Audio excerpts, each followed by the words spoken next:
ஹalleluya கரங்களை தட்டி கர்த்தரை ஸ்தோத்திரிப்போம். யாவரும் அறிக்கை செய்வோம். கர்த்தர் எனக்கு நல்லவர், அவர் கிருபை எனக்கு என்றும் உள்ளது. ஆமென். ஹalleluya. அந்த வருடம் முழுவதும் கர்த்தருடைய கிருபை நம்மை சூழ்ந்து கொண்டது. இந்த வருடம் முழுவதும் கிருபைக்கு மேல் கிருபை நம்மை சூழ்ந்து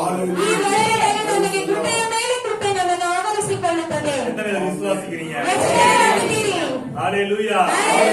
ஹalleluya. கர்த்தரை நம்பி இருக்கிறவர்களை கிருபை சூழ்ந்து கொள்ளும் அப்படின்னு வேதம் சொல்லுது பாருங்க. ஆமென். ஹalleluya. இந்த வருடம் முழுவதும் பாஸ்டர் ஐயாவுடைய அந்த ஆலோசனையின்படி நாங்கள் தொடர்ச்சியாக தேவனுடைய ஆசீர்வாதங்களை குறித்து பேசலாம் என்று தீர்மானித்திருக்கிறோம்.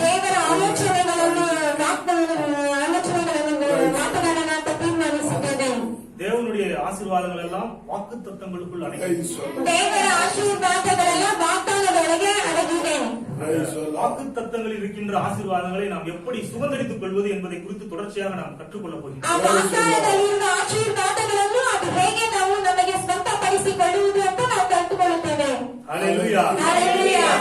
ஆதியாகமம் 12ஆம் அதிகாரம் 2வது வசனம். ஆதியாகமம் 12 பெரிய ஜாதியாக்கி உன்னை ஆசீர்வதித்து உன் பெயரை பெருமைப்படுத்துவேன். நீ ஆசீர்வாதமாய் இருப்பாய். ஆமென். நீ ஆசீர்வாதமாய் இருப்பாய்.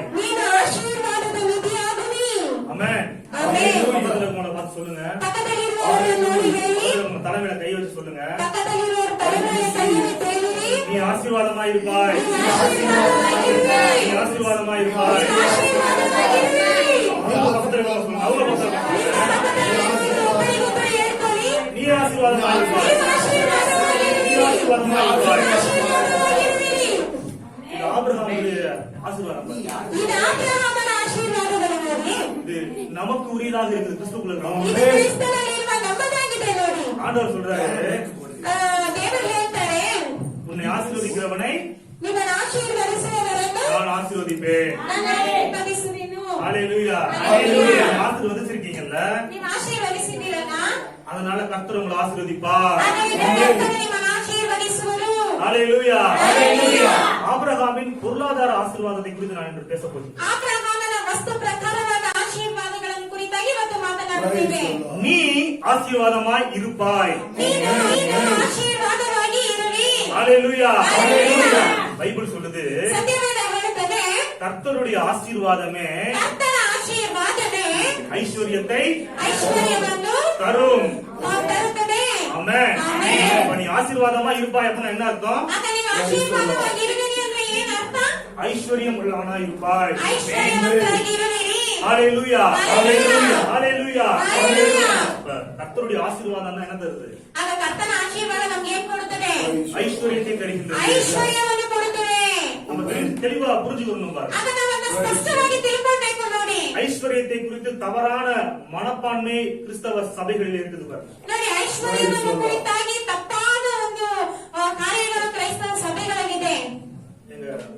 மதுரையில ஒரு பாஸ்டர் இருக்கிறாரு.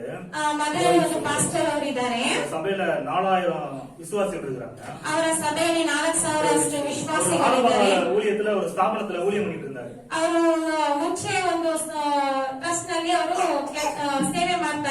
ஒரு பாஸ்டர் என்ன பண்ணுவாரா, மாசம் மாசம் சம்பளம் கொடுப்பாங்க பாஸ்டருக்கு. சம்பள கவரை வாங்கிட்டு வந்து வீட்டுக்கு கொண்டு வந்து இந்த கவரை கீழே போடுவாங்க. காசு இருக்குது,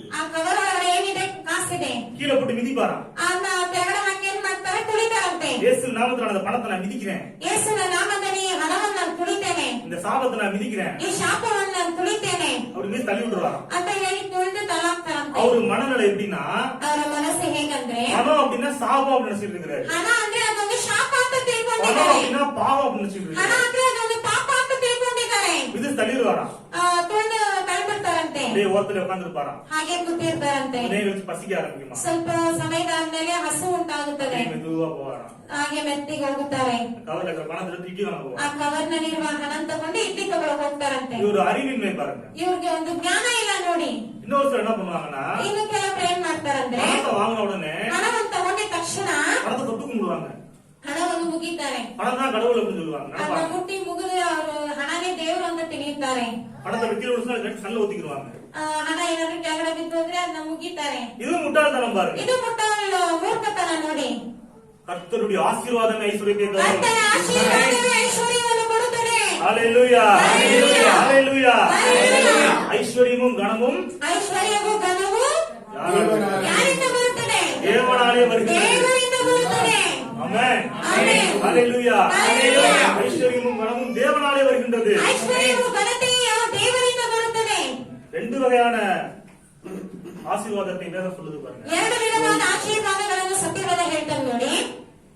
ரெண்டு விதமான ஐஸ்வர்யத்தை. ಎರಡು ವಿಧವಾದ ಐಶ್ವರ್ಯಗಳನ್ನು. ஒன்று வேதனையுள்ள ஐஸ்வர்யம். ಒಂದು ವೇದನೆಯಾದ ಐಶ್ವರ್ಯವು. இன்னொன்று வேதனை இல்லாத ஐஸ்வர்யம். ಇನ್ನೊಂದು ವೇದನೆ ಇಲ್ಲದಂತ ಇರುವಂತ ಐಶ್ವರ್ಯವು. வாசிப்போம் நீதிமொழிகள் ಜ್ಞಾನೋಕ್ತಿಗಳು 10ஆம் அதிகாரம் 22வது வசனம். 10ನೇ ಅಧ್ಯಾಯ 22ನೇ ವಾಕ್ಯ.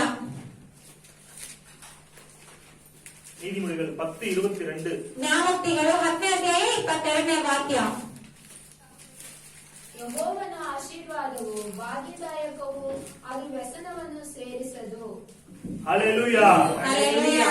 கர்த்தரின் ஆசீர்வாதமே ಯೆಹೋವನ ಆಶೀರ್ವಾದವು ஐஸ்வர்யத்தை ಅದು ಭಾಗ್ಯದಾಯಕವು தரும். ஆமென். அதனுடனே அவர் என்ன பண்ண மாட்டாரா? வேதனை கூட்டா. தமிழ்ல எப்படி இருக்குது? ಅದು ವ್ಯಸನವನ್ನು ಸೇರಿಸದು. ஆங்கிலத்துல எப்படி இருக்கு அப்படின்னா, the blessing of the Lord makes one rich and he adds no sorrow with it. அதாவது ಅದು கர்த்தர் கொடுக்கிற ஆசீர்வாதத்துல ಕರ್ತನು ಕೊಡುವಂತ ಆಶೀರ್ವಾದಗಳಲ್ಲಿ சாரோ அதாவது வேதனையா அவர் உள்ள வைக்க மாட்டாராம். ಅವರ ವ್ಯಸನ ವೇದನೆಯನ್ನು ಅವರು ಒಳಗಡೆ ಇಡುವುದಿಲ್ಲ. இப்ப நிறைய பேருக்கு பணம் இருக்குது, ಈಗ ಅನೇಕರಿಗೆ ಹಣ ಇದೆ, ஆனா பணத்தை அனுபவிக்க முடியாத அளவுக்கு வேதனை இருக்குது. ಆದರೆ ಹಣವನ್ನು ಅನುಭವಿಸಲಾರದೆ ವೇದನೆ ಇದೆ. ஆனா தேவன் தருகின்ற ஆசீர்வாதத்துல, ಆದರೆ ದೇವರು ಕೊಡುವಂತ தேவன் ಆಶೀರ್ವಾದಗಳಲ್ಲಿ, தருகின்ற ஐஸ்வர்யத்துல ದೇವರು ಕೊಡುವಂತ ಐಶ್ವರ್ಯಗಳಲ್ಲಿ வேதனை இல்லை. ವೇದನೆ ಇಲ್ಲ. ஆமென். ஆமென். ஹalleluya. ஹalleluya. நிறைய பேர் நிறைய கோடி கோடியா வச்சிருப்பாங்க, ಅನೇಕ ಕೋಟಿ ಗಟ್ಟಲೆ ಇಟ್ಟಿರ್ತಾರೆ, ஆனா ஒரு 1000 ரூபாய் கூட அனுபவிக்க முடியாது பாருங்க. ಆದ್ರೆ ಅವರಲ್ಲಿ 1000 ರೂಪಾಯಿ ಕೂಡ ಅನುಭವಿಸಕ್ ಸಾಧ್ಯವಾಗುವುದಿಲ್ಲ. அவங்க நினைச்சா என்ன வேணாலும் சாப்பிடலாம், ಅವ್ರ ನೆನ್ಸಿದ್ರೆ ಏನೆಲ್ಲ ತಿನ್ಬಹುದು, ஆனா 2 இட்லிக்கு மேல அவங்களால சாப்பிட முடியாது. சரீரம் ஃபுல் வியாதி.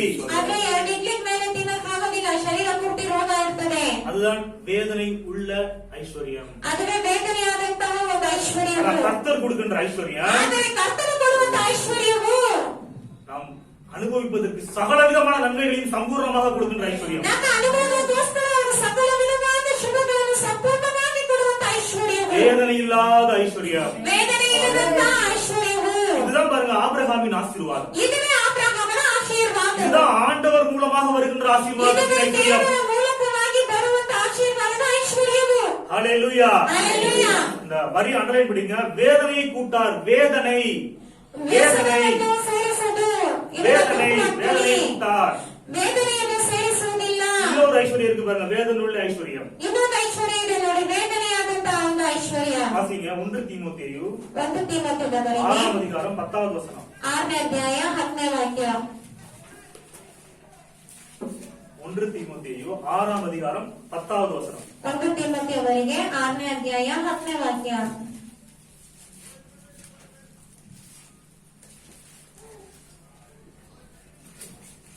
தீமோத்தேயு 6:10.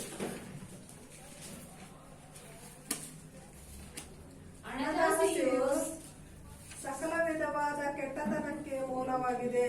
ಕೆಲವರು ಅದಕ್ಕೆ ಆತುರ ಪಟ್ಟು ಅದರಿಂದ ಕ್ರಿಸ್ತ ನಂಬಿಕೆಯನ್ನು ಬಿಟ್ಟು ಅಲೆದಾಡಿ ಅನೇಕ ವೇದನೆಗಳಿಂದ ತಮ್ಮನ್ನು ತಿಳಿಸಿಕೊಳ್ಳುತ್ತಾರೆ. ஹalleluya. ஹalleluya. இங்க ஒரு ஐஸ்வர்யத்தை குறித்து இங்க பேசுகிறது. ಇಲ್ಲಿ ಒಂದು ಐಶ್ವರ್ಯವನ್ನು ಕುರಿತಾಗಿ ಮಾತನಾಡುತ್ತದೆ. இது வேதனை உள்ள ஐஸ்வர்யம். ಇದು ವೇದನೆಯಾದಂತ ಒಂದು ಐಶ್ವರ್ಯವು. அது தேவன் மீது எனக்கு விசுவாசம் தேவையில்ல, பணம் தான் தேவை அப்படின்றது பார்த்தீங்களா, அதுலதான் வேதனை வர்ற ஐஸ்வர்யம் வருது. ದೇವರ ಮೇಲೆ ಇಟ್ಟಿರುವ ನಂಬಿಕೆ ಬೇಕಿಲ್ಲ, ಹಣನೇ ಬೇಕು ಅಂತ ಹೇಳ್ತಾರಲ್ಲ, ಅದುವೇ ವೇದನೆಯಾದಂತ தேவன் தான் எனக்கு முக்கியம் அப்படின்னு சொல்லும் போது தேவனிடத்திலிருந்து வேதனை இல்லாத ஐஸ்வர்யம் நமக்கு வருகின்றது. ಆದರೆ ದೇವರೇ ನನಗೆ ಮುಖ್ಯ ಅಂತ ಹೇಳುವಾಗ ದೇವರ ಬಳಿಯಿಂದ ವೇದನೆ ಇಲ್ಲದಂತ ಐಶ್ವರ್ಯವು ನಮಗೆ ಬರುತ್ತದೆ. எத்தனை பேர் சொல்றீங்க தேவன் தான் எனக்கு முக்கியம்? ಎಷ್ಟು ಜನ ಹೇಳ್ತೀರಾ ದೇವರೇ ನನಗೆ ಮುಖ್ಯ, தேவனே எனக்கு முக்கியம். ದೇವರೇ ನೀವೇ ನನಗೆ ಮುಖ್ಯ. ஆமென். ಆಮೆನ್. தேவன் மீது வைத்த ஆசையினால் வரும் ஐஸ்வர்யம் வேதனை இல்லாத ஐஸ்வர்யம். ದೇವರ ಮೇಲೆ ಇಟ್ಟಿರುವ ಆಸೆಯಿಂದ ಬರುವಂತ ಒಂದು ಐಶ್ವರ್ಯವು ಅದು ವೇದನೆ ಇಲ್ಲದಂತಹ ಒಂದು ಐಶ್ವರ್ಯವು. பணத்தின் மீது வைத்த ஆசையினால் வரும் ஐஸ்வர்யம் வேதனையுள்ள ஐஸ்வர்யம். ಹಣದ ಮೇಲೆ ಆಸೆಯಿಂದ ಬರುವಂತ ಐಶ್ವರ್ಯವು ಅದು ವೇದನೆಯಾದ ಒಂದು ಐಶ್ವರ್ಯವು. வேதம் ஐஸ்வர்யத்தை வெறுக்க எங்கேயுமே போதிக்கவே இல்ல. ಸತ್ಯವೇದದಲ್ಲಿ ಐಶ್ವರ್ಯವನ್ನು ತ್ಯಜಿಸುವಂತೆ ಎಲ್ಲೂ ಬೋಧಿಸಲಿಲ್ಲ. ஐஸ்வர்யத்தின் மயக்கத்தை வெறுக்க வேதம் சொல்கின்றது. ಐಶ್ವರ್ಯದ ಮೋಹವನ್ನು ತ್ಯಜಿಸುವಂತೆ ಸತ್ಯವೇದ ಹೇಳುತ್ತದೆ. வேதம் பணம் உங்களுக்கு இருக்கக்கூடாது அப்படின்னு போதிக்கவே இல்லை. ವೇದದಲ್ಲಿ ಮತ್ತು ಹಣ ನಿಮಗೆ ಇರಬಾರದು ಅಂತ ಬೋಧಿಸಲಿಲ್ಲ. வேதம் உங்களுக்கு பண ஆசை இருக்கக்கூடாது என்றுதான் போதிக்கின்றது. ವೇದ ನಿಮಗೆ ಹಣದ ಆಸೆ ಇರಬಾರದು ಅಂತಲೇ ಬೋಧಿಸುತ್ತದೆ. ஹல்லேலூயா. ಹಲ್ಲೆಲೂಯಾ. பண ஆசை ஒன்றுக்கும் உதவாது. ಹಣದ ಆಸೆ ಒಂದಕ್ಕೂ ಉಪಯೋಗವಾಗುವುದಿಲ್ಲ. ஆனால் பணம் எல்லாவற்றுக்கும் உதவும் என்று வேதம் சொல்கின்றது. ಆದರೆ ಹಣವು ಎಲ್ಲಕ್ಕೂ ಉಪಯೋಗವಾಗುವುದು ಅಂತ ಸತ್ಯವೇದ ಹೇಳುತ್ತದೆ. ஹல்லேலூயா. ஹல்லேலூயா. நீங்கள் ஆசீர்வாதத்தின் மீது நம்பிக்கை வைக்க கூடாது. ನೀವು ಆಶೀರ್ವಾದದ ಮೇಲೆ ನಂಬಿಕೆ ಇಡಬಾರದು. உங்களை ஆசீர்வதிக்கின்ற தேவன் மீது நீங்கள் நம்பிக்கை வைக்க வேண்டும் என்று வேதம் சொல்கின்றது. ನಿಮ್ಮನ್ನು ಆಶೀರ್ವದಿಸುವಂತಹ ದೇವರ ಮೇಲೆ ನಂಬಿಕೆ ಇಡಬೇಕೆಂದು ಸತ್ಯವೇದ ಹೇಳುತ್ತದೆ. நீங்கள் அனுபவிக்கின்ற நன்மைகள் மீது நம்பிக்கை வைக்க கூடாது. ನೀವು ಅನುಭವಿಸುವಂತಹ ಶುಭಗಳ ಮೇಲೆ ನಿಮ್ಮ ನಂಬಿಕೆ ಇಡಬಾರದು. நீங்கள் அனுபவிப்பதற்கு சகல விதமான நன்மைகள் உங்களுக்கு சம்பூர்ணமாக கொடுக்கின்ற ஜீவனுள்ள தேவன் மீது நம்பிக்கை வைக்க வேண்டும் என்று வேதம் சொல்கின்றது. ನೀವು ಅನುಭವಿಸುವುದಕ್ಕೋಸ್ಕರ ಸಕಲ ವಿಧವಾದ ಶುಭಗಳನ್ನು ನಿಮಗೆ ಸಂಪೂರ್ಣವಾಗಿ ಕೊಡುವ ದೇವರ ಮೇಲೆ ನಂಬಿಕೆ ಇಡಬೇಕಂತ ಸತ್ಯವೇದ ಹೇಳುತ್ತದೆ. ஆமென். உங்களுக்கு நல்லா புரிஞ்சிருக்கு நான் சொல்றது. ಎಷ್ಟು ಜನರಿಗೆ ನಾನು ಹೇಳೋದು ಅರ್ಥ ಆಗ್ತಾ ಇದೆ? மறுபடியும் நான் சொல்றேன் கேளுங்க. ಮತ್ತೆ ಹೇಳ್ತೇನೆ ಕೇಳಿ. வேதம் ஐஸ்வர்யத்தை வெறுக்க சொல்லவில்லை. ಸತ್ಯವೇದದಲ್ಲಿ ಐಶ್ವರ್ಯವನ್ನು ತ್ಯಜಿಸಲು ಎಲ್ಲಿ ಹೇಳೇ ಇಲ್ಲ. வேதம் ஐஸ்வர்யத்தின் மயக்கத்தை வெறுக்க சொல்கின்றது. ಸತ್ಯವೇದದಲ್ಲಿ ಐಶ್ವರ್ಯದ ಮೋಹವನ್ನು ತ್ಯಜಿಸುವಂತೆ ಹೇಳುತ್ತದೆ. வேதம் பணம் உங்களுக்கு இருக்கக்கூடாது என்று சொல்லவில்லை. ವೇದದಲ್ಲಿ ಹಣ ನಿಮಗೆ ಇರಬಾರದು ಅಂತ ಎಲ್ಲೂ ಹೇಳಲಿಲ್ಲ. வேதம் பண ஆசை உங்களுக்கு இருக்கக்கூடாது என்று சொல்கின்றது. ಹಣದ ಆಸೆ ನಿಮ್ಮಲ್ಲಿ ಇರಬಾರದು ಅಂತ ಹೇಳುತ್ತದೆ. ஹல்லேலூயா. ಹಲ್ಲೆಲೂಯಾ. பண ஆசை ஒன்றுக்கும் உதவாது. ಹಣದ ಆಸೆ ಒಂದಕ್ಕೂ ಉಪಯೋಗವಾಗುವುದಿಲ್ಲ.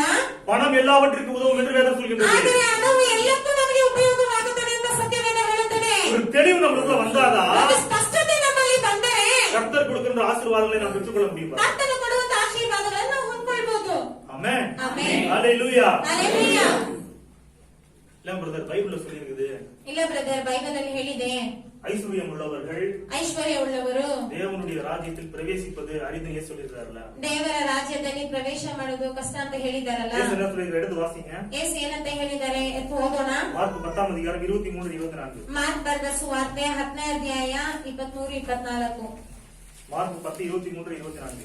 ಮಾರ್ಕ್ ಬರೆದ ಸುವಾರ್ತೆ 10ನೇ ಅಧ್ಯಾಯ 23-24. யாராச்சும் எடுத்து ஃபர்ஸ்ட் வாசிங்க.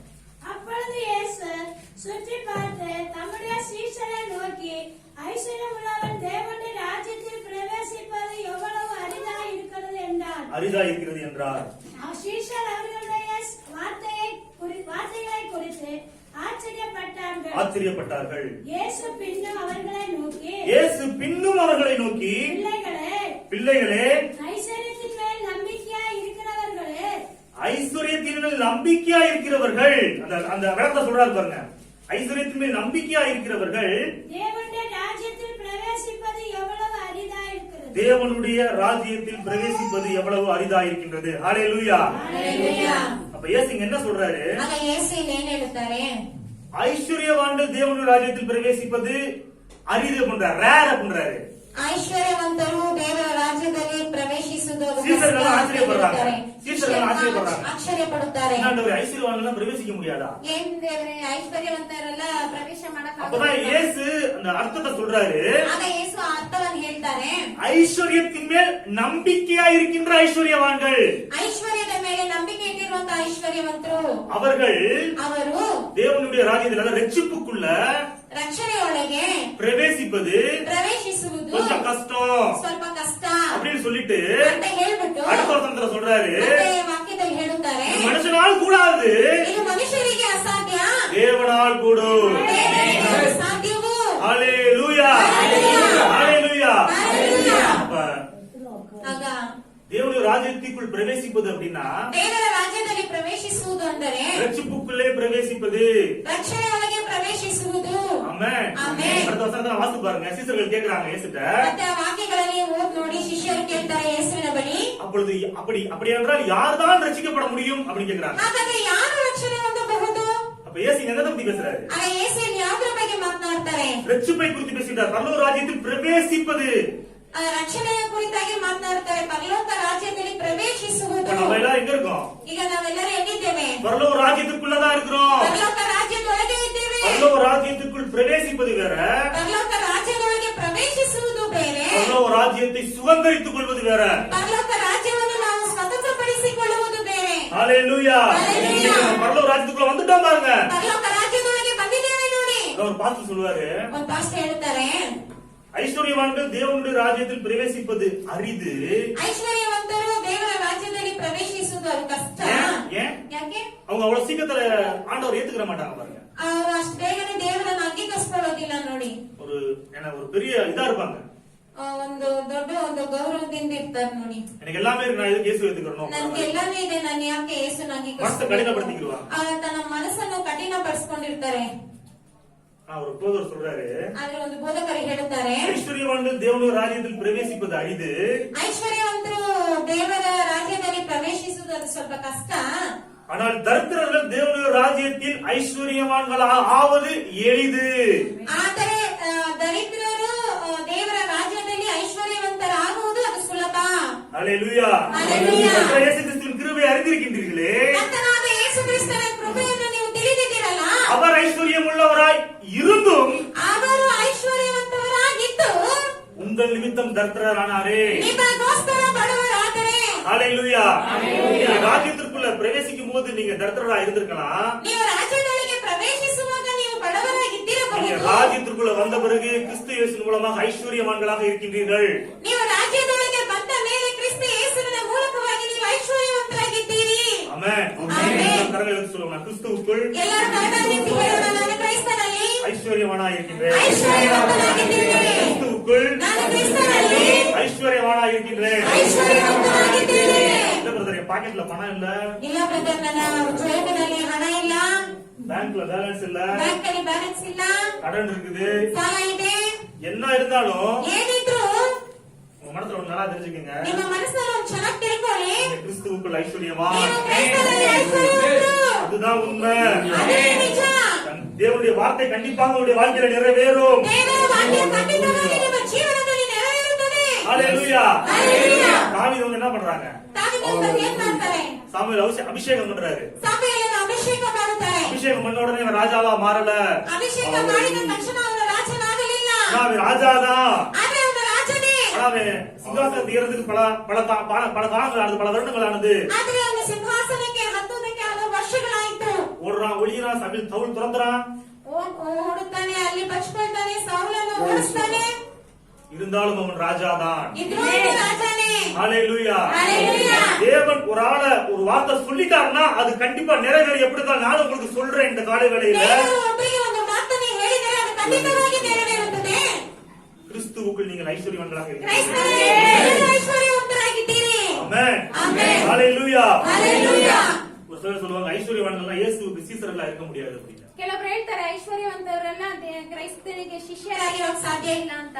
ஐஸ்வர்யவான்களாக இருக்கின்றவர்கள் ಐಶ್ವರ್ಯವಂತವರಾಗಿರೋರು இயேசுவுக்கு ಯೇಸುವಿಗೆ சீசர்களாக ಶಿಷ್ಯರಾಗಿ இருக்க முடியாது. வேதம் என்ன சொல்லுது பாப்போமா? ಇರಕ್ಕೆ ಸಾಧ್ಯ ಇಲ್ಲ ಅಂತ ಹೇಳ್ತಾರೆ. ಆದ್ರೆ ಸತ್ಯವೇದ ಏನ್ ಹೇಳ್ತಾರೆ ನಾವು எடுத்து ನೋಡೋಣ. வாசிங்க, மத்திய 27 அதிகாரம். ಮತ್ತೇಯ ಬರೆದ ಸುವಾರ್ತೆ 27ನೇ ಅಧ್ಯಾಯ ஆவியானவர் எழுதியிருக்கிறார். மத்திய 27:57 எடுத்து வாசிங்க. 27ನೇ ಅಧ್ಯಾಯ 57ನೇ ವಾಕ್ಯ. மத்திய 27:57. Now when evening had come, they came to a rich man from the Arimathea Came to rich man. named Joseph, who himself had also been a disciple of Jesus. Hallelujah. Hallelujah. தமிழ்ல கண்டதுல எடுத்து வாசிங்க. ಸಂಜೆಯಾದಾಗ ಅರಿಮಥಾಯನ ಆದ ಯೋಸೇಫನೆಂಬ ಒಬ್ಬ ಧನವಂತನು ಬಂದನು. ಇವನು ಸಹ ಯೇಸುವಿನ ಶಿಷ್ಯನಾಗಿದ್ದನು. ஹalleluya. ஹalleluya. Bible தெளிவா சொல்லுது, சாயங்காலம் ஆன பொழுது இயேசுவுக்கு சீஷனும், சொல்லுங்க, இயேசுவுக்கு சீஷனும் ಶಿಷ್ಯನಾಗಿದ್ದು ஐஸ்வர்யவானுமாய் இருந்த. ಒಬ್ಬ ಧನವಂತನಾಗಿದ್ದನು. ஹalleluya. ஹalleluya. எல்லாம் சொல்லுவாங்க, இயேசுவுக்கு சீஷனா இருக்கிறவங்க ஐஸ்வர்யனா இருக்க கூடாதுன்னு சொல்லுவாங்க. ஆவியானவர் எழுதி வச்சிருக்காரு. ಯೇಸುವಿಗೆ ಶಿಷ್ಯರಾಗಿರುವವರು ಐಶ್ವರ್ಯವಂತರಾಗಿರ್ಬಾರ್ದು ಅಂತ ಎಲ್ಲರೂ ಹೇಳ್ತಾರೆ. இருந்தா ಆದ್ರೆ ಒಬ್ಬರಿದ್ದರು, ஒருத்த மட்டும் நிறைய பேர் இருந்தாங்க. காமிக்க ಅನೇಕರಿದ್ರು ನೋಡಿ, ನಾನು ತೋರಿಸ್ತೇನೆ. இயேசுவுக்கு சீஷனும் ஐஸ்வர்யவானுமாய் இருந்த. ಯೇಸುವಿಗೆ ಶಿಷ್ಯನಾಗಿದ್ದು ಮತ್ತು ಧನವಂತನಾಗೂ ಇದ್ದನು. அப்ப ஐஸ்வர்யவான்களாக இருக்கின்றவர்கள் இயேசுவுக்கு சீஷர்களாக இருக்க முடியும் பாருங்க. ಆಗ ಧನವಂತನಾಗಿರುವವರು ಯೇಸುವಿಗೆ ಶಿಷ್ಯರಾಗಿರಬಹುದು ನೋಡಿ. மதம் வந்து என்ன பண்ணுது? வேதத்தை மறைக்கின்றது. ಈ ಮತ ಬಂದು ಏನ್ ಮಾಡ್ತಾರೆ ಅಂದ್ರೆ ಈ ಸತ್ಯ ವೇದವನ್ನು ಅದು ಮರೆ ಮಾಡುತ್ತದೆ. பாரம்பரியம் வந்து படைத்தவருடைய சத்தியத்தை மறைக்கின்றது. ಪಾರಂಪರ್ಯ ಬಂದು ಅದು ಏನ್ ಮಾಡುತ್ತದೆ ಅಂದ್ರೆ ಉಂಟು ಮಾಡಿರುವ ಸತ್ಯಾಂಶವನ್ನು ಅದು ಮರೆ ಮಾಡುತ್ತದೆ. ஹalleluya. ஹalleluya. சத்தியத்தை வேதத்தின்படி தெளிவாக கற்றுக்கொள்ள வேண்டும். அதுதான் சத்தியம். ஏதாவது உபதேசிக்கிறதை கேட்கறது சத்தியம் கிடையாது. வேதத்தின்படி கேட்கறது தான் சத்தியம். ಸತ್ಯಾಂಶವನ್ನು ನಾವು ಸ್ಪಷ್ಟವಾಗಿ ಕಲ್ತ್ಕೊಳ್ಬೇಕು ನೋಡಿ. ಯಾವುದೋ ಉಪದೇಶವನ್ನು ನಾವು ಕೇಳುವುದು ಸತ್ಯವಲ್ಲ. ಸತ್ಯವೇದದಲ್ಲಿ ಏನ್ ಬರ್ತಿದೆಯೋ ಅದುವೇ ಸತ್ಯವು. ஹalleluya. ஹalleluya. ஒரு சிலர் சொல்லுவாங்க, ಇನ್ನು ಕೆಲವೊಬ್ರು ಹೇಳ್ತಾರೆ, ஆஸ்திகள் வச்சிருக்கவங்க இயேசுக்கு ஊழியம் பண்ண முடியாது. ಆಸ್ತಿಗಳೆಲ್ಲ ಇಟ್ಟಿರೋರು ಯೇಸುವಿಗೆ ಸೇವೆ ಮಾಡಕ್ಕಾಗಲ್ಲ. என்ன பண்ண முடியாதா? ಏನ್ ಮಾಡಕ್ಕಾಗಲ್ಲ? ஆஸ்திகள் வச்சிருக்கவங்க ಆಸ್ತಿಗಳ ಸಂಪತ್ತುಗಳನ್ನೆಲ್ಲ ಇಟ್ಟಿರೋರು இயேசுக்கு ಯೇಸುವಿಗೆ ஊழியம் பண்ண முடியாது. ಸೇವೆ ಮಾಡಕ್ಕಾಗಲ್ಲ. இயேசு ஊழியம் பண்ணிருக்காங்க. எடுத்து வாசிங்க. ಯೇಸುವಿಗೆ ಸೇವೆ ಮಾಡಿದ್ದಾರೆ ಅಂತ ತೆಗೆದು ಓದೋಣ. வாசிப்போம். ಓದೋಣ. லூக்கா 8ஆம் அதிகாரம் 3வது வசனம். ಲೂಕ 8ನೇ ಅಧ್ಯಾಯ 3ನೇ ವಾಕ್ಯ. லூக்கா 8:3. ಲೂಕ 8ನೇ ಅಧ್ಯಾಯ 3ನೇ ವಾಕ್ಯ.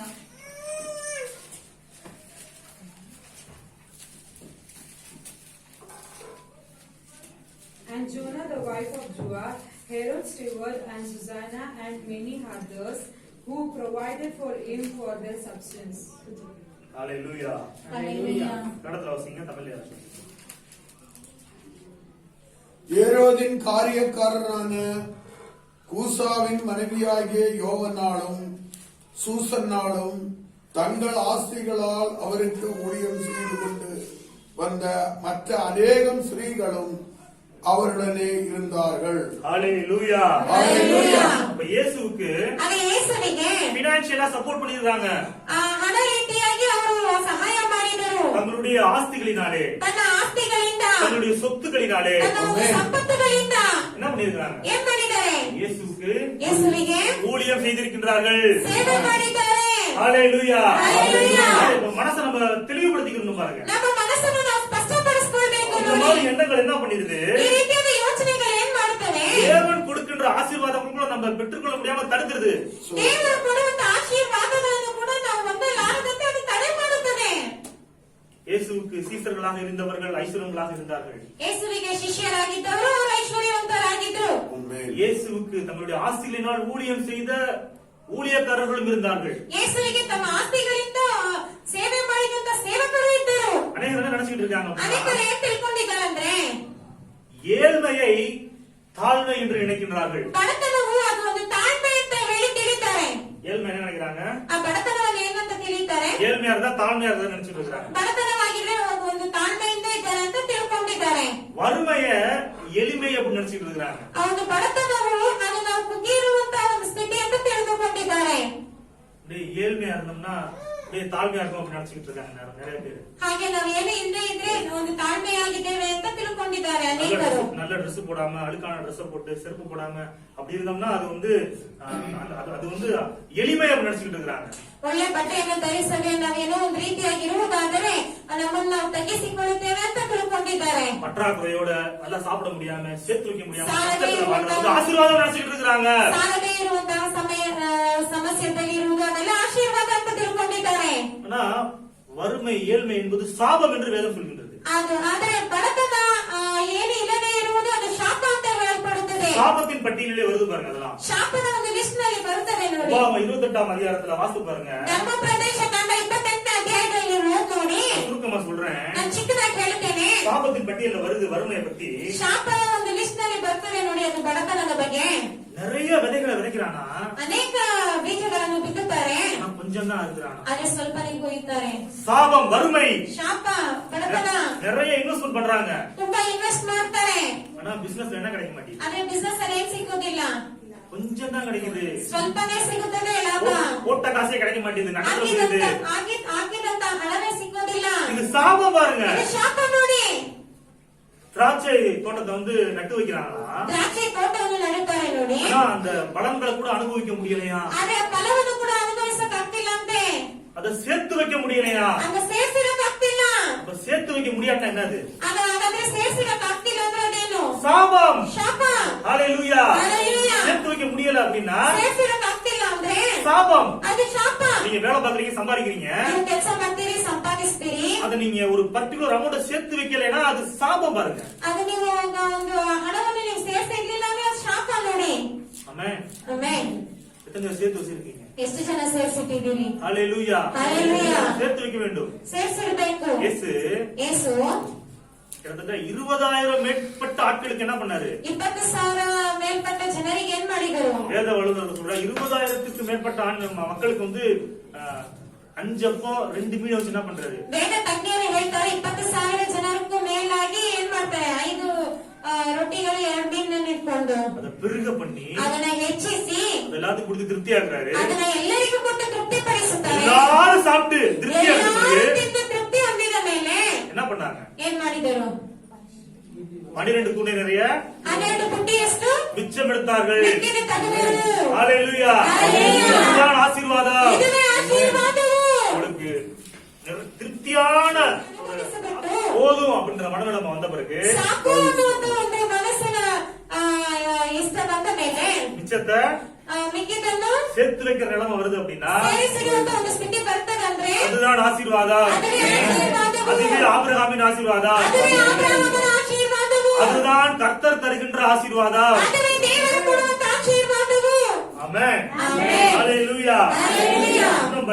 கடன் வாங்குறத பத்தி சொல்லி பாருங்க. ಸಾಲ ತಗೊಳ್ಳೋದ್ ಬಗ್ಗೆ ಹೇಳಲ್ಪಡುತ್ತದೆ சாபத்தின் ನೋಡಿ. பட்டியல்ல ಶಾಪದ ಒಂದು ಲಿಸ್ಟ್ ನಲ್ಲಿ புறஜாதிகள் இடத்துல போய் கடன் வாங்குறது சாபம். ಅನ್ಯರ ಬಳಿ ಹೋಗಿ ಸಾಲ ತಗೊಳ್ಳುವುದು ಅದು ಶಾಪ. புறஜாதிகள்ட்ட போய் ಅನ್ಯರ ಬಳಿಯಲ್ಲಿ ಹೋಗಿ கடன் வாங்குறது ಸಾಲ ತಗೊಳ್ಳುವುದು. ஆனா பைபிள் என்ன சொல்லுது? ಆದ್ರೆ ಸತ್ಯವೇದ ಏನ್ ಹೇಳುತ್ತದೆ? நீயோ கடன் வாங்காதிருப்பாய், ನೀನು ಸಾಲ ತಗೊಳ್ಳುವುದಿಲ್ಲ, அநேக ஜாதிகளுக்கு ಅನೇಕ ಜನಾಂಗಗಳಿಗೆ கடன் கொடுப்பாய். ಸಾಲ ಕೊಡಿರಿ. இதுதான் ஆசீர்வாதம் பாரு. ಇದನ್ನ ಆಶೀರ್ವಾದ ನೋಡಿ. இப்ப கடன் வாங்குற நிலைமை வந்துச்சு அப்படின்னா அது சாபம். ಆಗ ಸಾಲ ತಗೊಳ್ಳುವಂತ ಒಂದು ಸ್ಥಿತಿ ಬಂದರೆ ಅದು ಶಾಪ. எழுதப்பட்டிருக்கு பாருங்க. பட்டினியோடு, ಬರೆಯಲ್ಪಟ್ಟಿದೆ ನೋಡಿ. பட்டினியோடு, ಹಸಿವಿನಿಂದ, தாகத்தோடு, ದಾಹದಿಂದ, நிர்வாணத்தோடு, ನಿರ್ಮಾಣದಿಂದ, இதெல்லாம் சாபத்தின் படியில ಇದೆಲ್ಲ வருது. ಶಾಪದ ಒಂದು ಲಿಸ್ಟ್ ನಲ್ಲಿ ಬರ್ತದೆ ನೋಡಿ. டோட்டலா வறுமை, ஏழ்மை என்பது சாபம் என்று வேதம் தெள்ளத் தெளிவாக போதிக்கின்றது. ಟೋಟಲ್ ಆಗಿ ಬಡತನ ಏನು ಹಿಂದೆ ಇರುವುದು ಇದೆಲ್ಲ ಶಾಪ ಅಂತ ಹೇಳಿ ಸ್ಪಷ್ಟವಾಗಿ ವೇದ ಬೋಧಿಸುತ್ತದೆ. இந்த உபாகமம் 28ல எழுதப்பட்ட அந்த சாபத்தை தான் கர்த்தராகிய இயேசு கிறிஸ்து நமது சார்பாக தன் மீது ஏற்றுக்கொண்டு சுமந்து தீர்த்து விட்டார். ಈ ಧರ್ಮೋಪದೇಶಕಾಂಡ 28ನೇ ಅಧ್ಯಾಯದಲ್ಲಿ ಬರೆದಿರುವ ಎಲ್ಲ ಶಾಪಗಳನ್ನು ಕರ್ತನು ನಮ್ಮ ದೆಸೆಯಿಂದ ಅದನ್ನೆಲ್ಲ ನಮಗಾಗಿ ತೀರಿಸಿ ಬಿಟ್ಟಿದ್ದಾರೆ. இதுல நான் உங்களுக்கு பொருளாதாரத்தில் இருக்கிற அந்த சாபத்தை மத்திய சொன்னேன். நிறைய சாபங்கள் இருக்கு. எல்லாத்தையுமே கல்வாரியில் என்ன பண்றாரு? சுமந்து தீர்த்து விட்டார். படிச்சு பாருங்க. ಅನೇಕ ಶಾಪಗಳು ಎಲ್ಲ ಶಾಪಗಳನ್ನು ಅವರು ಕಲ್ವಾರಿ ಶಿಲುಬೆಯಲ್ಲಿ ಹೊತ್ತಿ ತೀರಿಸಿದ್ದಾರೆ. படிச்சு பாருங்க. ಓದಿ ನೋಡಿ. இதெல்லாம் இருக்குதோ அதெல்லாம் உங்க வாழ்க்கை இருக்க வேண்டிய அவசியம் கிடையாது. ಯಾವಾಗ ಇದೆಯೋ ಅದು ನಿಮ್ಮ ಜೀವನದಲ್ಲಿ ಇರಬೇಕಾದಂತ ಅವಶ್ಯಕತೆನೇ ಇಲ್ಲ. கிளைம் பண்ணுங்க. ಅದನ್ನು ನೀವು ಅಂಗೀಕರಿಸಿಕೊಳ್ಳಿರಿ. இயேசு சுமந்து தீர்த்ததை ಯೇಸು ಹೊತ್ತಿ ತೀರಿಸುವುದನ್ನು நான் சுமக்க தேவையில்லை. ಅದನ್ನು ನಾನು ಹೊತ್ತಿ ತೀರಿಸುವಂತಿಲ್ಲ. நைஸா வந்து உள்ள போடுறதுக்கு பாப்பான் பாருங்க. ಸೈತಾನನ ಬಂದ ಹಾಗೆ ನೈಸ ಒಳಗಡೆ ಹಾಕಕ್ ನೋಡ್ತಾನೆ ನೋಡಿ. விசுவாசி கடன் கொடுக்க கூடாது. ಸೈತಾನನಿಗೆ ಸ್ಥಳ ಕೊಡಬೇಡಿ. ஹalleluya. ஹalleluya. ஹalleluya. ஹalleluya. வாசிப்போம். ஓதுமா? கலாத்தியர் 13 ಗಲಾತ್ಯದವರಿಗೆ கலாத்தியர் 3ஆம் அதிகாரம். ಕ್ಷಮಿಸಿ, ಗಲಾತ್ಯದವರಿಗೆ 3ನೇ ಅಧ್ಯಾಯ, கலாத்தியர் 3 ಗಲಾತ್ಯದವರಿಗೆ 13-14 ஆகிய வசனங்கள். 3, 13, 14.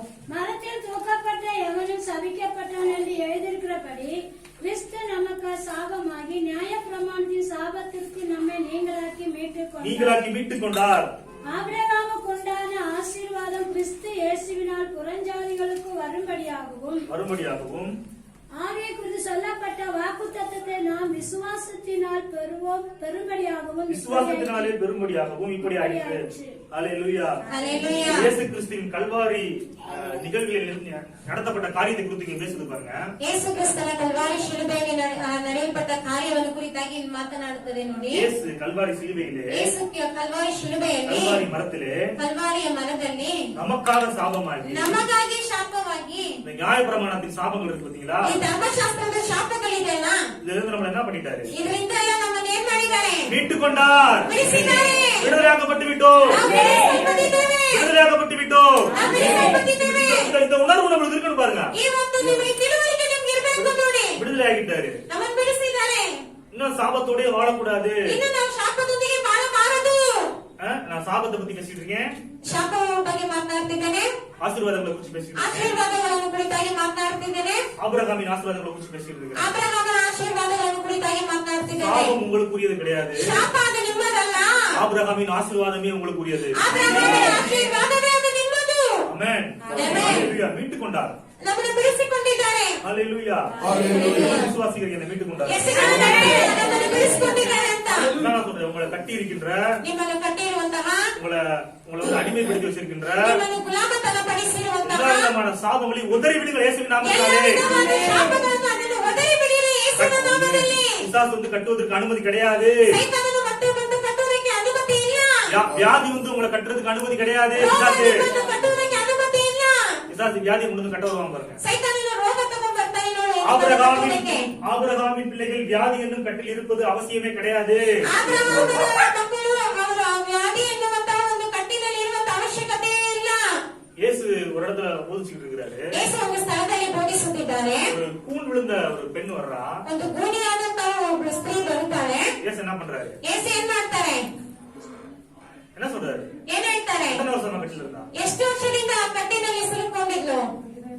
18 வருஷமா. 18 ವರ್ಷಗಳಾಗಿ. 18 வருஷமா கூன் விழுந்திருக்கிறா. 18 ವರ್ಷವಾಗಿ ಹಾಗೆ ಗೂಡು ಬಿದ್ದಿದೆ. இயேசு சொல்றாரு, ಯೇಸು ಹೇಳ್ತಾರೆ, இதோ 18 வருஷமாக ಇದು 18 ವರ್ಷವಾಗಿ பிசாசு கட்டியிருந்த அந்த ஆபிரகாமின் குமாரத்தியை நான் சுகமாக்க கூடாதா? ಸೈತಾನನು ಕಟ್ಟಿಟ್ಟಿರುವಂತ ಈ ಆಬ್ರಹಾಮನ ಮಗಳನ್ನು ನಾನು ಸುಖಪಡಿಸಬಾರದಾ? அல்லேலூயா. அல்லேலூயா. பிசாசு என்ன பண்றான்? ಆಗ ಸೈತಾನನು ಏನ್ ಮಾಡ್ತಾನೆ? ஆபிரகாமின் பிள்ளைகளை வியாதியை வச்சு கட்டுறான். ಆಬ್ರಹಾಮನ ಮಕ್ಕಳನ್ನು ವ್ಯಾಧಿಯನ್ನಿಟ್ಟು ಕಟ್ಟುತ್ತಾನೆ. தரித்திரத்தை வச்சு கட்டுறான். ಬಡತನವಿಟ್ಟು ಕಟ್ಟುತ್ತಾನೆ. சாபத்தை வச்சு கட்டுறான். ಶಾಪವನ್ನಿಟ್ಟು ಕಟ್ಟುತ್ತಾನೆ. எதனால கட்டுறான்? ಯಾವುದರಿಂದ ಕಟ್ಟುತ್ತಾನೆ? அறியாமை. ತಿಳುವಳಿಕೆ ಇಲ್ಲದೆ. மக்களுக்கு அறிவில்லை. ಜನರಿಗೆ ತಿಳುವಳಿಕೆ ಇಲ್ಲ. நான் இயேசுவின் நியாயப்பிரமாணத்தின் சாபத்திலிருந்து மீட்டுக் கொண்டு விட்டார். ಯೇಸು ನಮ್ಮನ್ನು ಧರ್ಮಶಾಸ್ತ್ರದ ಶಾಪಗಳಿಂದ ನಮ್ಮನ್ನು ಬಿಡಿಸಿಕೊಂಡಿದ್ದಾನೆ. எந்த கட்டுகளும் என்னை கட்ட முடியாது. எதுவும் என்னை அடிமைப்படுத்த முடியாது. ಅದಕ್ಕೆ ಸಾಧ್ಯವಿಲ್ಲ. ನಾವು ಯಾವುದೇ ರೀತಿಯಾದ ರೀತಿಯಲ್ಲೂ ಗುಲಾಮತನ ಆಗುವುದಕ್ಕೆ ಸಾಧ್ಯವೇ ಇಲ್ಲ. என்கிற விசுவாச நிலைமைக்கு நாம் வர வேண்டும். ಅನ್ನುವಂತ ಒಂದು ವಿಶ್ವಾಸದ ಒಂದು ಸ್ಥಿತಿಗೆ ನಾವು ಬರಬೇಕು. எத்தனை பேர் விசுவாசிக்கிறீங்க? ಯೇಸುವಿನ ஆபிரகாமின் ஆசீர்வாதங்கள் ಆಬ್ರಹಾಮನ ಆಶೀರ್ವಾದಗಳು எனக்குரியது. ಅದು ನನ್ನದು. ஹalleluya.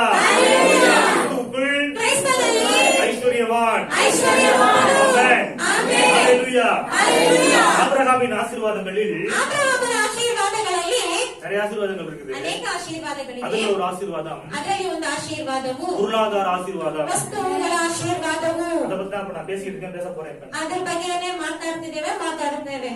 வாசிங்க. ஆதியாகமம் ಆದಿಕಾಂಡ 13:2. 13:2.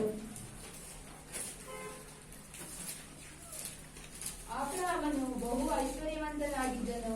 ಅವನಿಗೆ ಪಶುಗಳು ಬೆಳ್ಳಿ ಬಂಗಾರವೂ ಇದ್ದವು. ஆபிரகாம் மிருக ஜீவன்களும் வெள்ளியும் பொன்னுமான ஆஸ்தி உடைய சீமானா இருந்தார். சீமானாயிருந்தான். ಐಶ್ವರ್ಯವಂತನಾಗಿದ್ದನು. ஹalleluya. ஹalleluya. நிறைய அசெட்ஸ் ப்ராப்பர்ட்டிஸ் எல்லாம் அவன்கிட்ட இருந்துச்சு. ತುಂಬಾ ಅವನಲ್ಲಿ ಒಂದು ಸಂಪತ್ತು ಆಸ್ತಿಗಳೆಲ್ಲ ಇದ್ದವು. வெள்ளியும் பொன்னும் அவன்கிட்ட இருந்துச்சு. ಬೆಳ್ಳಿ ಬಂಗಾರವೂ ಇದ್ದವು. அவன் எப்படி இருந்தான்? ಅವನು ಹೇಗಿದ್ದನು? சீமானாயிருந்தான். ಬಹು ಐಶ್ವರ್ಯವಂತನಾಗಿದ್ದನು. ஹalleluya. ಹಲ್ಲೆಲೂಯಾ. அந்த ஆசீர்வாதம் தான் இன்னைக்கு உங்க மேலையும் என் மேலையும் இருக்குது. ಆ ಆಶೀರ್ವಾದವೇ ಇವತ್ತು ನಿಮ್ಮ ಮೇಲೆಯೂ ನನ್ನ ಮೇಲೆಯೂ ಇದೆ. இல்ல பிரதர், என்கிட்ட வெள்ளியும் கிடையாது பொண்ணும் கிடையாது, ಇಲ್ಲ ಬ್ರದರ್, ನನಗೆ ಬೆಳ್ಳಿಯೂ ಇಲ್ಲ ಬಂಗಾರವೂ ಇಲ್ಲ, அசெட்ஸ் கிடையாது, ப்ராப்பர்ட்டி கிடையாது. ನನಗೆ ಯಾವುದೇ ರೀತಿಯಾದ ಆಸ್ತಿಗಳು ಸಂಪತ್ತು ಇಲ್ಲ. நான் சொல்றேன், ನಾನು ಹೇಳ್ತೇನೆ, ஆபிரகாமின் ஆசீர்வாதம் உங்கள் தலை மீது இருக்கின்றது. ಆಬ್ರಹಾಮನ ಆಶೀರ್ವಾದಗಳು ನಿಮ್ಮ ತಲೆಯ ಮೇಲಿದೆ. அது எல்லா ஆசீர்வாதங்களையும் கவர்ந்து இழுத்து அனைத்தையும் உங்களுக்கு உரிமையானதாக மாற்றிவிடும். ಅದು ಎಲ್ಲ ಆಶೀರ್ವಾದಗಳನ್ನು ಎಳೆದು ನಿಮಗೆ ಅದು ಒಂದು ನಿಮ್ಮ ಅರ್ಹತೆಯಾಗಿ ಮಾರ್ಪಡಿಸುತ್ತದೆ. ஆமென். ஹalleluya. ஹalleluya. எல்லாரும் கை வச்சுக்கங்க. ಎಲ್ಲರೂ ನಿಮ್ಮ ತಲೆಯ ಮೇಲೆ ಕೈ ಇಟ್ಕೊಳ್ಳಿ. ஆபிரகாமின் ஆசீர்வாதம்